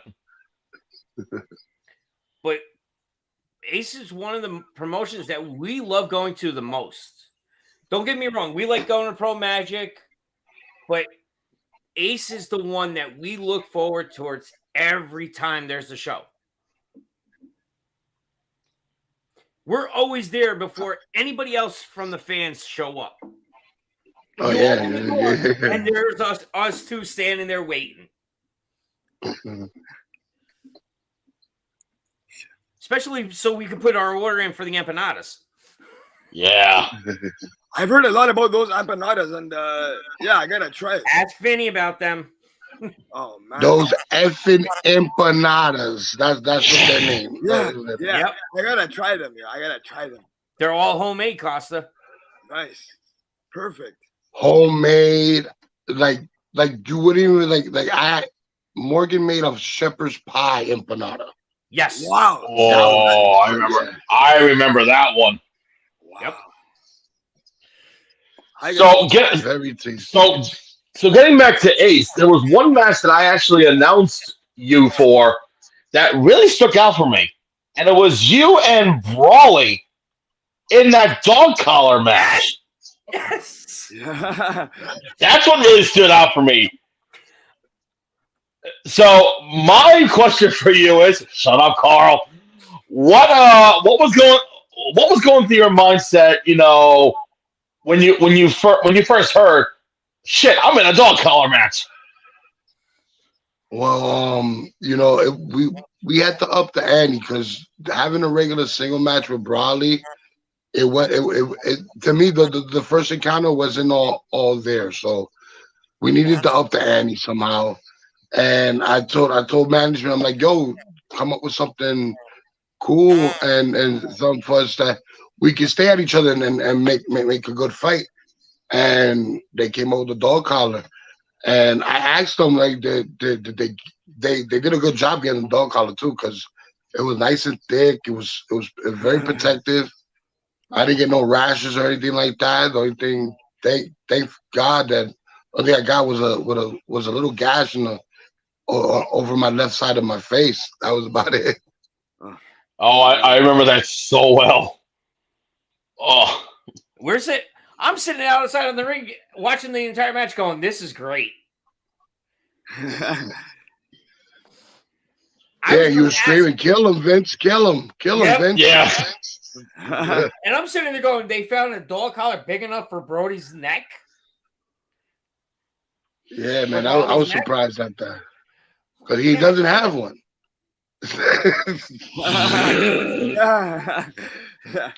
Yeah, that's the reason. Costa? But yeah, man, I'm just happy that we both didn't come out like really badly injured, and we were able to perform, continue to perform now. So yeah. So my next question is there a wrestler, either independent or one of the bigger promotions, that you want to wrestle that you haven't got a chance to wrestle yet? Samoa Joe. Oh wow, that would be a great match. That would be a great. I want Samoa Joe, and I want at least 2 months in advance so I can train for that and get my body ready, because I'm gonna give it my all. Hell yeah, that would be amazing. That would be a hell of a match. Yeah. As they say, it would be a banger. It would definitely be a banger. For real. Oh yeah. Wow. Yeah. Carl. I'm gonna go to you next. All right, I actually have one more question for you, Mr. Steele. Out of every match that you've been in your entire career, if you had to pick just one moment, and you know what? I'm going to change it up a little bit. Besides winning the Ace Heavyweight title recently, besides that, can you name a certain moment in your career that you will always remember that's like, wow, I can't believe I did that? It would have to be earlier in September when I went to Puerto Rico. That was a career goal of mine that I was able to fulfill. You know, I have family out there that never met me in person, but they were able to see me on TV there. So I'm kind of happy that I was able to do that, and I got to do it at the world most famous promotion in Puerto Rico, and I was wrestling for Carlos Colon. So that was totally awesome. Oh. Yeah. Now, Vinny, you actually have a show coming up this Saturday. Sunday. Sorry, this Sunday. Go ahead and get floors all yours. You know what? I'll do one better. I'm going to give you the entire floor. There you go. There you Okay, this Sunday night, at the Super Craze Event Center in Westville, New Jersey, Shadow Wrestling Alliance presents Face Your Fears. I'm gonna have the main event on that night is gonna be myself defending the Shadow Wrestling Alliance Heavyweight Championship against the hottest commodity out of the tri-state area in PJ Savage. And we have tons of matches. We have the top teacher from Puerto Rico coming in, doing a seminar earlier that day in Super Georgie. He's fighting for the BMF championship, and we have a whole bunch of stuff in store. And the only reason I tell you guys to come out and check it out is because it's not the same people that are being used in the tri-state area. We Shadow Wrestling Alliance made it their duty to give you something new, and that's this Sunday. Doors open at 6 p.m. and general admission is $25.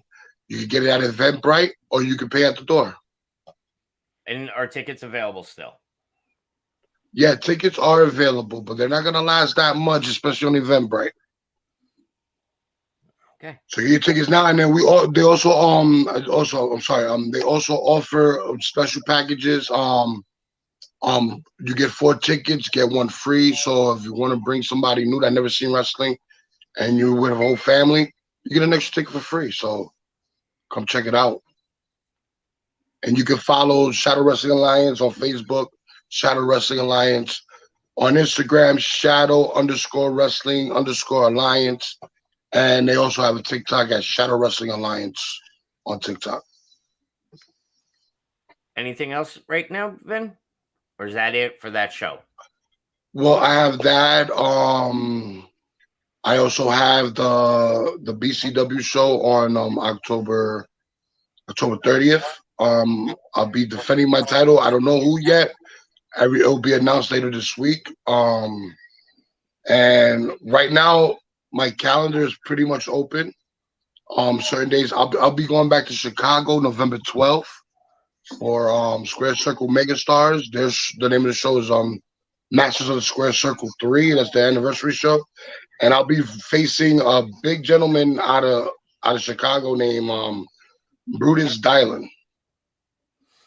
And that's what I have so far. So okay. And we actually have a comment coming in for you since we are live.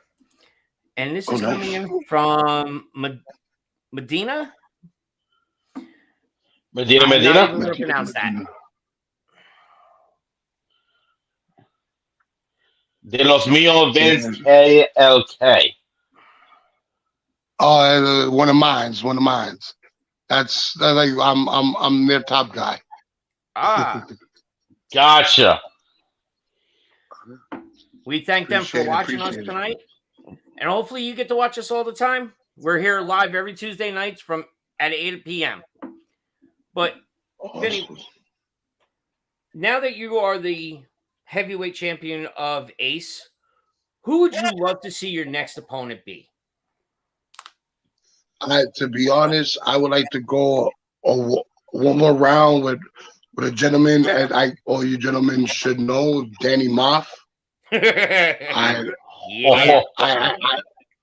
Yeah, man. I've been on the lost column against that man a lot. I haven't had one victory, and I think I need to get that victory over Dan Moff.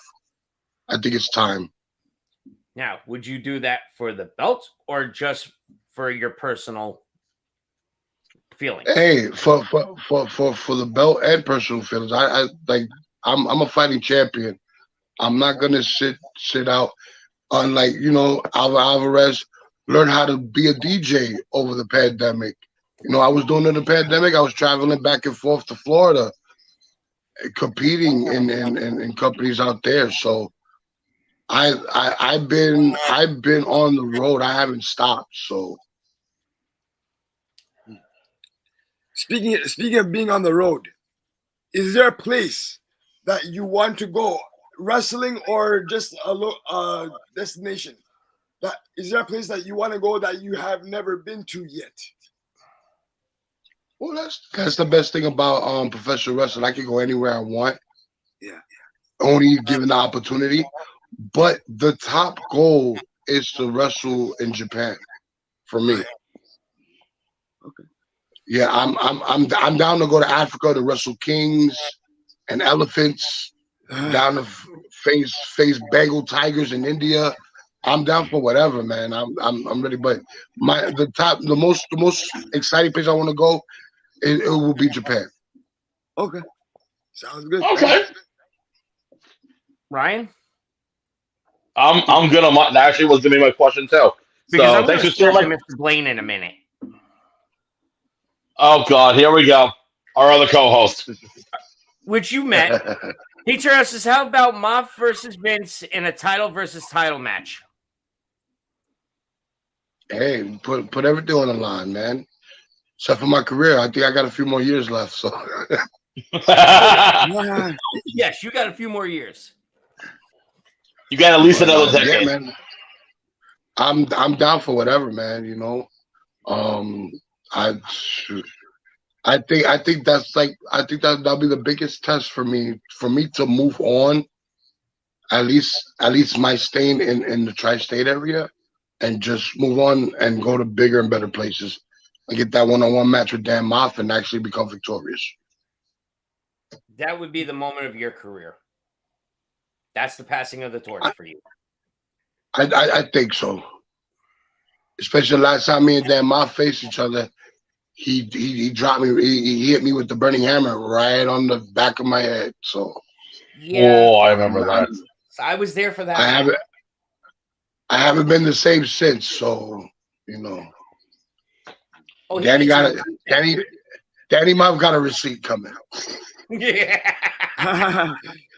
Actually, I do want to bring up one funny thing because I'm cleaning up my apartment and I found an old DVD from a Crossroads event that you were on, Vince, along with myself. It was my first Crossroads 9. What are we up Yeah, to you now? know where I'm going. Oh God, that was back in 2013. I think that's right around the time that I started coming there. That was right at Wallington. Wow. Yeah. But about that. But the funny thing, to pull back the curtain a little bit, it was you against FNB in the New York City street fight, and obviously you were the big bad guy out there. You were like, I hate all of you. I'm gonna kill you. All of a sudden, I remember you threw the chair and it rolled out of the ring. You threw the chair outside of the ring. It hit someone in the leg. You're like, I am so sorry. That will always stick in my head, just seeing like Vince being like the big scary guy, like I am so sorry. I'm sorry, Vince. That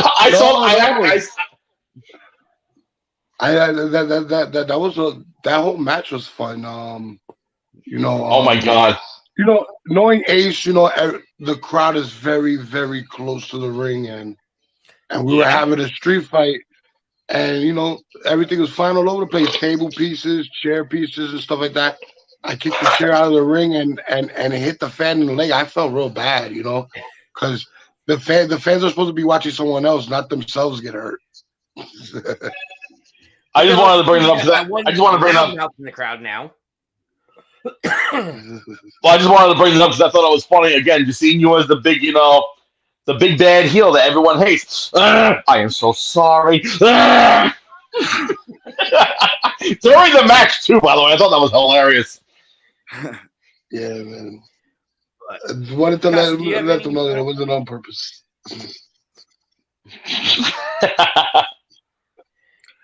I'm good. I'm good for questions, boss man. Just wanted to thank you for being a part of the show tonight, and we appreciate you stopping by. So thank you very much. The door is always open for you to come by whenever you want again. So thank you very much. Oh, thank you so much. I really appreciate it, man. Really do. You're welcome. Ryan, do you have any final questions? No, but I'm gonna on my end, folks. Again, make sure to follow Mr. Vince Steele, who, as I stated, is the new Ace Heavyweight Champion and has been smashing DJ since 1987. Yes. But Vin, 85. 85. Oh, 85. Sorry, I got the 1980 part. All right, just give me that. my final question for you, Vinny, is where can our listeners find you on social media? Well, Facebook, you look me up at Vince Steele, or you can check out my fan page, the Jurassic Juggernaut Vince Steele. Instagram is Steele Vince. Twitter, I don't really use Twitter as much. I think I need to start, but it's the Remix V Steele, and my TikTok JJV Steele. And you know, I've been put up to. I'm kind of getting used to the whole TikTok thing now. So Yeah.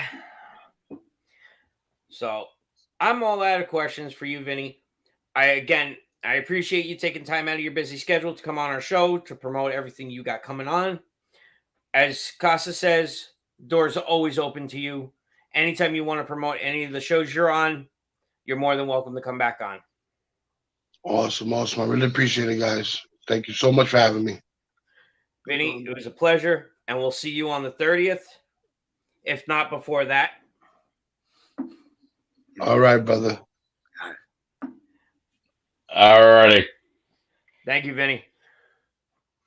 Again, folks, that was Vince Steele, one of the most talented big men out there.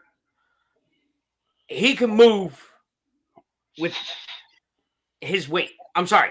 I got to say it. With his weight, he can move. Oh, absolutely. And actually, I want to take a little quick break from wrestling right now because unfortunately, something just happened in the world of baseball. No breaking news thing. No breaking news thing. You mean that? God damn it, John! Yes, folks. For those that follow the MLB, there's been one race for the playoffs that's been very, very close, and that is the NL East with the Atlanta Braves and the New York Mets. And right now, the Braves beat the Marlins and have officially clinched the NL East, which gives them the first round bye in the playoffs, which means that the Mets are now the top wild card team. Well, that leads me to say, shout out to my boy Alex Anthopoulos. I'm joking. I know you guys are Mets fans, but Yeah. How those Blue Jays doing, by the way? They're doing all right. They're doing all right, actually. They're doing all right, but they're going to lose in the wild card round. We cleared home field, by the way, but it's okay. Which makes doesn't mean you're gonna win, but we'll see. I'm kidding, Costa. Yeah. I'm kidding, Costa. It's okay. Up in Toronto, they got nothing going on during the months of October and February because some ice hockey team always chokes when it comes to playoff time if they make the playoffs. But I'm kidding. I love the Maple Leafs. Yeah. Before we end the show tonight, real quick, there was some news that just came out of WWE that they actually hired a director of long-term creative. Oh, yeah. The horror writer, Rob Fee, was chosen for the position and started with the company last month. He was a writer for Marvel. Ooh. He was penning comics for Spider-Man, Daredevil, and the Avengers. So this is an interesting thing. Yeah. They're bringing in somebody that has no wrestling knowledge to be a writer. But I don't know if I can say this, but I think it has something to do with a certain Fiend's character. So I think that person's writing for whatever's going on with the. Here it is, and I'm take what I said back. Yeah. According to a report from Fightful, Fee once pitched a Fiend-related movie to WWE. Yep. Bray Wyatt was released shortly after he did. He made that. However, so nothing more came of that idea. But Fee has reportedly been working on the production of the White Rabbit QR code messages in recent weeks as well. He is said to be a long-time follower of wrestling. So, this is an interesting report. What do you guys think? Well, again, it's all basically on the. I'm gonna say this, but it's not on the eve. But it's basically on the eve of Extreme Rules. Let's say, right? So I think, and I was skeptical about this beforehand, but I think we will get a reveal at Extreme Rules regarding the QR code, the rabbit, everything. It's very interesting with I mean, granted, again, they brought in someone who has no wrestling knowledge, which again, it's sports entertainment. But again, this is the one thing I've always did not like about WWE. They always hired writers that pretty much pretty much these people that are writing shows for guys who are beating the crap out of each other are also the same people who write shows for, oh, did that guy fuck that woman, and now that man is that woman's baby mama, but who's the daddy? Again, daytime drama, daytime soap opera bullshit. Again, granted, it's a male soap opera, but it's also a fucking sport. That's just my opinion about the whole thing. But anyway. Yeah, I know. I think it'll be interesting because again, I'm gonna keep going back to this, but you gotta remember, Triple H is in charge now. So my confidence is fully behind WWE and Triple H to make this work this time. Now, speaking of Triple H, I want to bring something up because I think this was definitely his idea. Okay. So, for those that have been living under a rock, apparently Saturday is a major premium live event pay-per-view called Extreme Rules, where basically, I think for the first time in a long time, every single match has a stipulation. The way Extreme Rules should be. That's what I was Now, yeah. Go ahead. Now, one of the matches on there is a fight pit. And the special guest referee was apparently, it blew me out of the water. Like, where did this come from? I'm pulling a rabbit out of the hat, no pun intended. They're bringing in Randy Couture.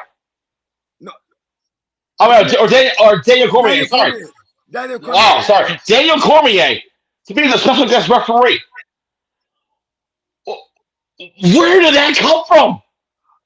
Can I say something? And this is something Yeah. I brought up on the phone earlier to my friend. But remember that altercation that he had with Mr. Brock Lesnar in the UFC ring? Do you think that? I don't know. Maybe this is a long shot, but do you think that will come into play on Saturday? So in some way. I don't know. I'm just saying. Carl?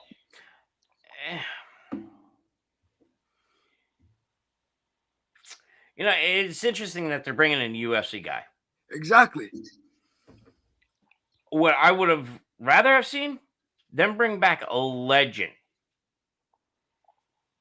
Not somebody that everybody hates, but a legend to be the referee for that. Yeah. Maybe even Ken Shamrock. Ken Shamrock, I would say yes, because you know what? He was with the WWE. Yeah. This guy was never with the WWE. Yeah. Yeah, I get you. That makes sense. They're also teasing that Brock Lesnar's coming back soon. Exactly. Oh, good Lord. No. I love Brock Lesnar. I love Brock Lesnar. No, there's no. I love Brock Lesnar. He's my guy, man. I'm just joking.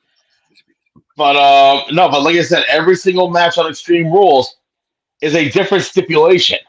Yes. Which again, I don't think we've seen in since 2008, I believe. Yeah. It's been a long time. It's been a long time. Like we got an I Quit match, a ladder match, an Extreme Rules match. Oh God, a strap match. I quit. Yeah, I don't know if you mentioned it, but I quit match. Yep. Finn Balor. And I Quit match. Yeah. A strap match. A fight pit. There you go. A fight pit. There was another one. Oh God, it's a ladder match. No, I said ladder match, but oh God, what was the 6-man tag with the brawling brutes and Imperium? The weapon that's being used. Oh yeah, the Ireland. I know what you mean. What is it called? The knuckle shillelagh. Yeah. Well, it's not a shillelagh, but yeah, it's a shillelagh. Yeah. The knuckle shillelagh, but still, I'm not gonna lie. I'm actually kind of excited to see how they're gonna pull this off, especially that they're in the land of extreme Philadelphia. Yes. People were saying that SummerSlam was Triple H's official first pay-per-view, which it might have been, but this pay-per-view shows that the real Triple H and he knows what he's doing. This pay-per-view right here on Saturday, Extreme Rules. And also the fact that on Monday it's the season premiere and they're bringing back D-Generation X. Yes. Oh yeah. Well, it's also their 25th anniversary, I believe. Yep. Live from Brooklyn, New York. I may be going. I'm not sure, but I may be going. But there's just some other news that came out of AEW of a certain manager no longer being on air. And people were questioning why. Whoever could this be? Mr. Dan Lambert. Ah, yes. Oh, yes. American Top Team. His contract ran out. And he didn't ask to be renewed. Oh, wow. I didn't even know he was signed. I thought he was just a per appearance thing. Yeah. I said we have a comment. Because I see you looking at the screen. Mitchell Terrence says, if you're going, Ryan, I may get a ticket also. See how much they are the day of. Might be an impromptu thing. Just keep checking those secondary sites. But Dan Lambert was actually on the Chris Van Vliet show. And he was saying how each time he went out of the curtain, his job was to get the heat from everybody. Okay? And he did his job. And he eventually turned around and said that where was it? Hold on 1 second. I'm sorry. About 2 months ago, we finished up our feud with Men of the Year. We had Scorpio Sky drop the belt to Wardlow. Sky was going to take a couple of months off because he had a knee injury that needed to heal. Page was being repackaged so he could do what he is doing now with the Firm and MJF. So he thought it was a good time to wind down, thought it was getting stale. And that's why he basically walked away. But if Tony Khan calls him up and says, hey, I got this storyline, he'll do it. Does that mean every other contract, like not every other contract, but Paige Van Zandt's contract, what's going on with that? Is that like still? Don't know. Okay. Just asking. Just curious to know. I have no idea about that one. Okay. There was one other interesting thing that happened, I think, on Raw. Did you guys see that Mr. Chad Gable suplexed or backdropped Mr. Braun Strowman? Yes. That was Unfortunately, I missed that one. not I bad. saw it. I was impressed. Yeah. Chad Gable has impressed me a lot. Yeah, me too. It was really impressive to see that. I didn't know he was I think I'm also kind of curious. Okay, I do want to point this out right now. WWE should never ever do Monday Night Raw in St. Paul, Minnesota ever again. Really? That crowd fucking sucked. And I'll tell you why. Because what really killed it for me was when Candice LeRae entered and nobody reacted. I'm like, are you kidding me? I know. That's true. Even in Edmonton, they gave her somewhat of a cheer. Now, if they made her return in Brooklyn, a real wrestling town, then the crowd would be massive. But again, I'm not discrediting Candice LeRae at all. She's great. But again, it goes back to like something kind of like recency bias, where if you don't see somebody on your TV screen for a long time, it's kind of like the reaction would be kind of off. Not for us, but for casual fans who really don't know her, right? So even Gargano didn't get that big of a pop last night. Oh, last night, yeah, I know. And that kind of disappointed me a little bit. So again, St. Paul, Minnesota, I'm sorry. You guys don't deserve Monday Night Raw. You deserve a house show. yeah. That's why I kind of like AEW right now, because they are picking the cities where they know the fans will actually react. Right. So I'm going to change gear here for a second. Okay. Oh, I'm going to talk baseball for one complete second or minute. sure. Okay. And Ryan, you're not going to like what I'm about to say. Go ahead. Mets are headed to Wild Card Series beginning Friday after Braves secured the NL East win with the win tonight. And it looks like they're not saying who it's going to be. In terms of who they're playing? The Mets are playing. No, because that wild card race is tight too, because it's either San Diego or Philly. Right. I think it's already breaking news on my end. I think it's already confirmed that the Jays will be facing the Seattle Mariners. Oh, that's gonna be a good series too. I know it will be. I think we can. And it'll be the Mariners' first first sort of any playoff postseason since 2001. 2001, right. Yeah, exactly. Went each year. But yeah, Carl, I think tomorrow. I think either later today or tomorrow they will know for sure who the Mets are playing, either San Diego or Philly. Please let it be Philly because we beat them a lot. So, Casa, you are correct. It is Seattle, and the Toronto is home. Yep. Toronto got the home field advantage. Yep, we have I'm sorry, it's still Cleveland Indians to me. Huh? Are playing the Rays. The Rays. Wow. The Rays. Yep. The Rays in Cleveland. Wow. And Ryan, who did you say the Mets might play against? Either San Diego or Philly. Okay. Because the Cardinals don't even know who they're playing either on Friday.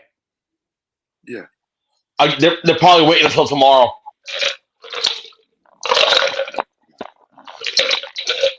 Because tomorrow is the last regular season day. Right. October 5th. Right, yeah. And folks, since we're talking about sports, this week, for those that don't know, we started our own sports show on Saturday nights. And in this coming week, there will be a YouTube exclusive where the three of us and some schmuck named John will we'll give our picks for the NFL Week 5. Yep. So for those of you that followed our show on Saturday, I'm going to give you a quick little update here. Okay. Where did it go? For the winner of last week's pick was Mr. Peterson. He had 11 correct scores. Second place was Mr. Costa with 10 correct picks. The goddamn Saints. Wow. The goddamn Saints screwed me. God damn it. Oh, I got to do this because a certain someone, I hope he's still watching. He's a Saints fan. Who that? Boink! Yeah, exactly. Jesus Christ. It's all right.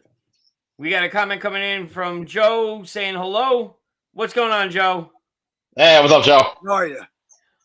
But Mr. Blaine and myself tied at 8.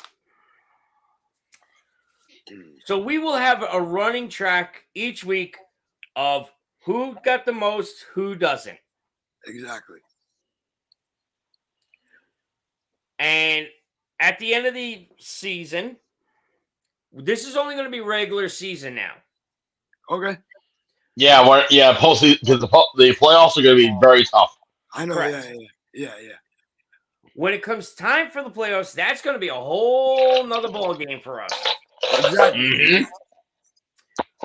We will let everybody know in the next 2 to 3 weeks of what the winner gets.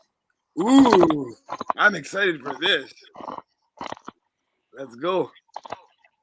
But for those of you that have just tuned in, as we made the announcement earlier tonight, John Blaine challenged me to a challenge that I accepted, but then he decided to push me that I up the ante, and I am adding a hot sauce to the burgers on top of the ghost peppers that are already going to be on there.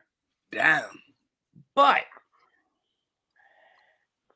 this was Mr. Blaine's response when I mentioned that.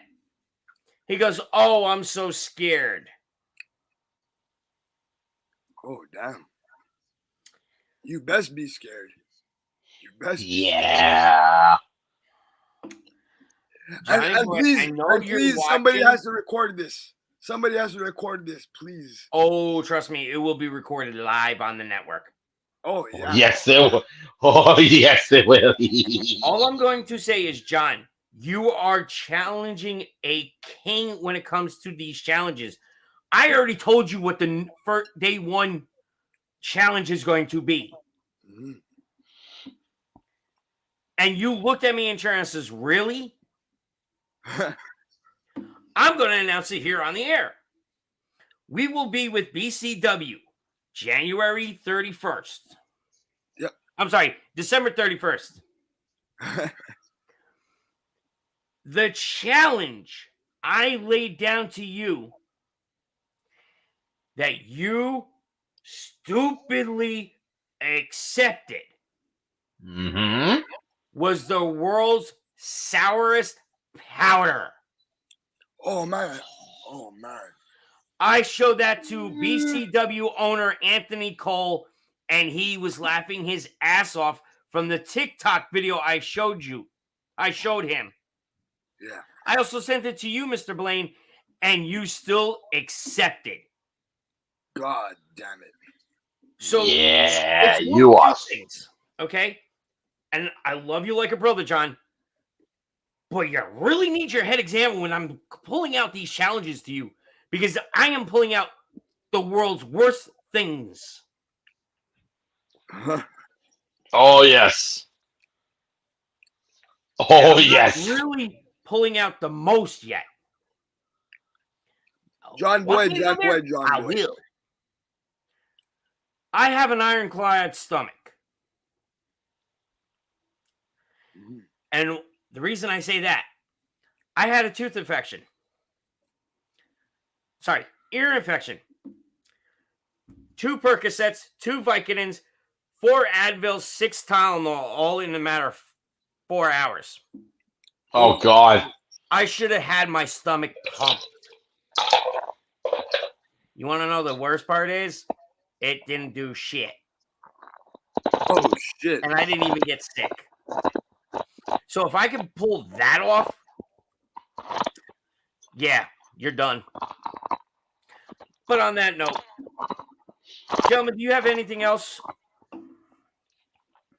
No, Oh yeah, I do have some plugs, but you know what? Let's let Costa go first.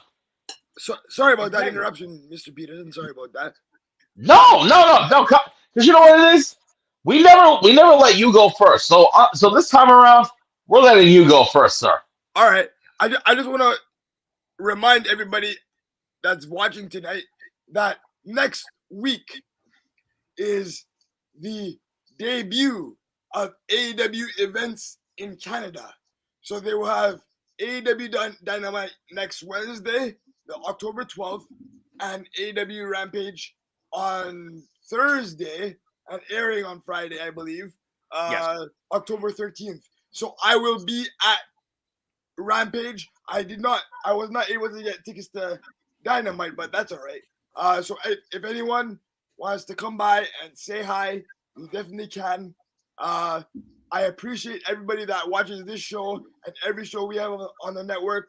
Thank you for your viewership, and we look forward to providing you with more entertainment on a weekly basis. Thank you for tuning in, and I hope to see you guys in Toronto at AEW events.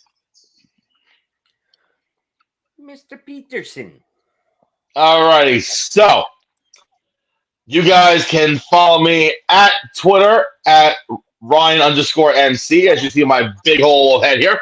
Boom, there's my Twitter handle. Find me on Instagram at WrestlingMC. Coming up this Saturday, I am back in Brooklyn with WrestlePro as they present a massive event. The following day at the Mecca, Richfield Park, New Jersey, I am making my debut with FWF Live, which is the Figure Wrestling Federation, brought to you by the Major Wrestling Figures Podcast of Matt Cardona and Brian Myers. Wow. And then the following week, I am back for the first time in a little over a year, actually, with Warriors of Wrestling in Staten Island.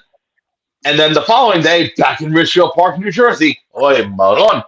Back with Invictus Pro Wrestling. Yeah. As we team up with Texas Strength Wrestling from Connecticut, as we present United We Fight 2. Then on the 29th, I got Colossal Championship Wrestling in Richfield Park, New Jersey. I swear to God, I think I need to get an apartment near that building. Yeah. The 30th, I may make an appearance at BCW. The 12th, you can catch me at the big event early in the morning in Queens from 10 to 3. And then later on that night, it is WrestlePro's 100th event in Rahway, New Jersey. So definitely come check it out. And then on November 13th, Invictus Pro Wrestling once again, but this time we're heading into the Bronx for a massive event in the afternoon. And I'm trying to think if there's anything else off the top of my head. Ryan, you better be at the 30th show. Maybe. TBD. And then also and actually, since Mr. Costa said it earlier in the evening, on November 12th, unfortunately, I will not be there, but one of the other companies I work with, New Evolution Wrestling, is back in New York with a massive event as they celebrate another anniversary. It's Evolution, their I think it's 3rd or 4th year anniversary event. I forgot. I apologize, Rob. But oh boy, do they have a lineup in store. So, off the top of my head, they already announced 2 matches already. How does the walking weapon Josh Alexander versus Nakajima? Wow. And then this literally just broke earlier today. In tag team action, you have the team of I think it was Marufuji and Ultimo Dragon taking on Ricardo Rodriguez and his longtime friend that he hasn't teamed with in over a decade, Alberto El Patron. Oh yeah, Uh-huh. I wanted to. Yeah, that's true. And again, folks, that's taking place at the Elks Lodge in Queens, New York. Make sure to follow New Evolution Wrestling on all social media pages. Hit up Proper Safe for your tickets, because trust me, tickets will sell out. So, and that's just a fraction of what they have in store. 2 matches already announced, and I think Fort Rose almost sold out already. So, highly recommend getting tickets now. Okay. Are you done? That's what she said. Yes, Take a breath, Mr. Peterson. It's okay. I'm good. I'm good. I wanted to get that all out of my system. Oh, sorry. Whoa. So Whoa. for me, Yeah. I'd like to thank everybody that has watched our show tonight. Again, John, you're crazy. You'd really need your head examined for accepting challenges from me. But as we know, it's the holidays. This is basically the start of the holiday seasons for all religions. So if you're celebrating today, whatever, it's John said it before. But Something about a day of fast or something like that. yeah, have a great feast. Have an or easy fast, pass. whatever. Easy pass. Yeah. This weekend, actually, I got nothing for once.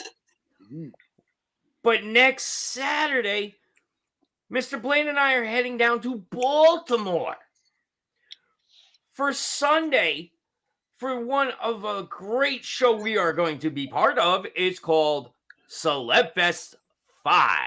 Oh, that's going to be fun. Woo! And at Celebfest 5, our podcast is going to have t-shirts, coffee, stickers, coffee mugs. Wow. Are all going to be there. Besides us signing autographs. Yep. And if you want to give John a chest slap, you're more than welcome to give him a chest slap for free. For free. No charge. $5. For $5. To give John a chest slap, it's a $5 donation. Yep. And the reason I say a $5 donation, we are teaming up with 2 great foundations that talk about drunk driving and everything else. The Carrie Ann DeMott Foundation and hold on a second. Uh-oh. Mitchell, you want a sticker and I'll pay you $100 for a chest slap? Wait a minute. You'll pay us $100 to give John a chest slap? You're on. Yeah. But you have it in writing. I have it in writing. I'm going to screenshot that, buddy. For those of you that can't see, here it is. Mr. Blaine is going to be hurting, but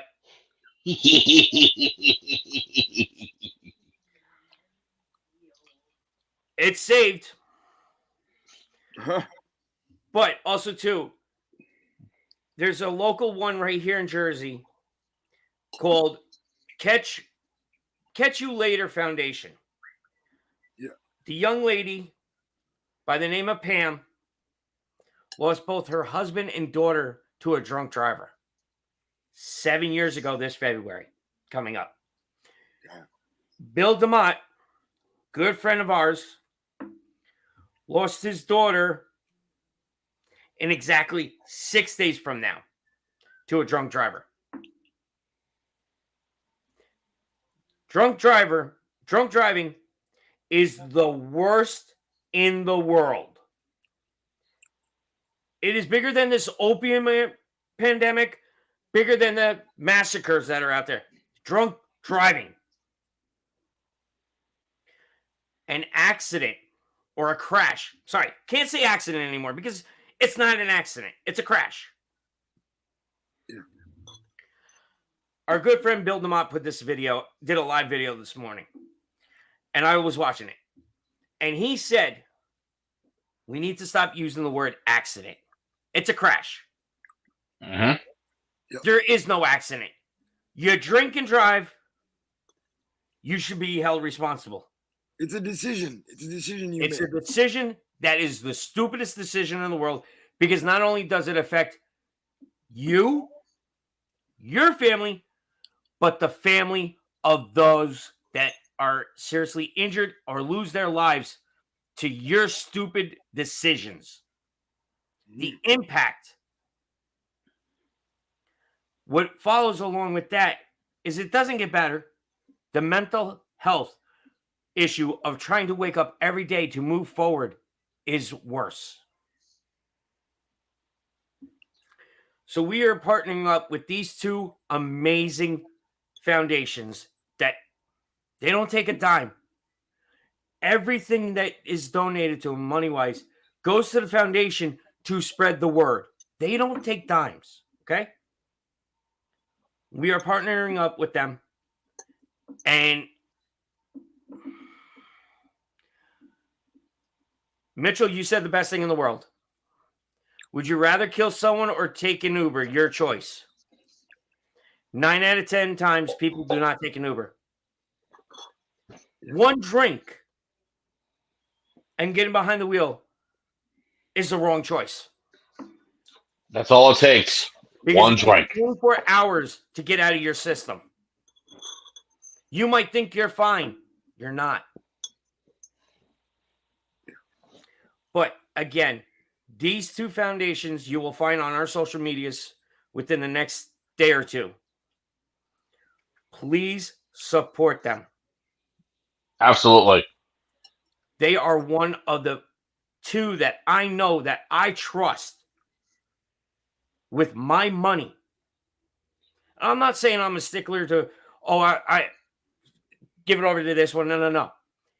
They are doing what they are supposed to do and put the money towards the resources to put the word out there. They are traveling this country to the police departments, to schools, to business corporates to spread the word. Please take the time out, follow their social medias, help the foundation grow and spread the word. And then back to what we have coming up. As Ryan said, the 29th, we will be at CCW. This is where John's going to die. Rest in peace. Rest in peace, John's asshole. Yep. And then on the 30th, we will be back at the Mecca for BCW. Fast forward to November 12th, we will be at the big event with Ryan. Yep. Mm-hmm. John and I, that night, will be going to the Queen's Elks Lodge, which is the Mecca of extreme in the New York City area. Yes and no. ECW used to run out of there, so that's where I get the extreme. It's not the same building though. Oh. It's the building next door. Oh, okay. This is the new building. Yep. The old one is I think a church now. Yes. Hold on, I'm pulling out my calendar here for a second so I can remember what's going on. And then I'm going to go right until December. December 3rd, we are at the Contest of Champions. December 17th, we are in Philadelphia for the Icons of Wrestling. Wow. So stay tuned to our social medias for all your purchases of the coffee mugs, the coffee, t-shirts, the stickers. We'll put it all out there on how you can get that. Mm-hmm. But, guys, let me pull this off here. Guys, it was a great show. Almost 3 hours. I think it's time to wrap it up. Yeah. Yeah. But a huge thank you to Vince Steele, Anthony Gangone, and Beer City Bruiser for being such wonderful guests this evening. Definitely an inspiration to me. And I have one thing I got to do. Hold on. What? I got to make an announcement for somebody for next week. We have one major guest. All right. Oh, yes. Next week, December 11th, right here on our network. October 11th. Yeah.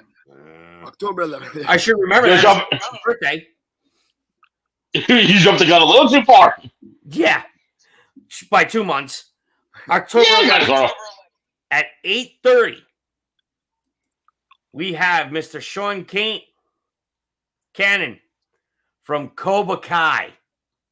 Mm-hmm. Young and the Restless. Yep.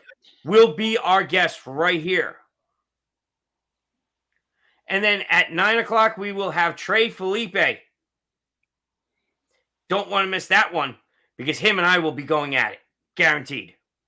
Absolutely. Can't wait to see that. Definitely. But for Ryan, for Casa, I'm Carl.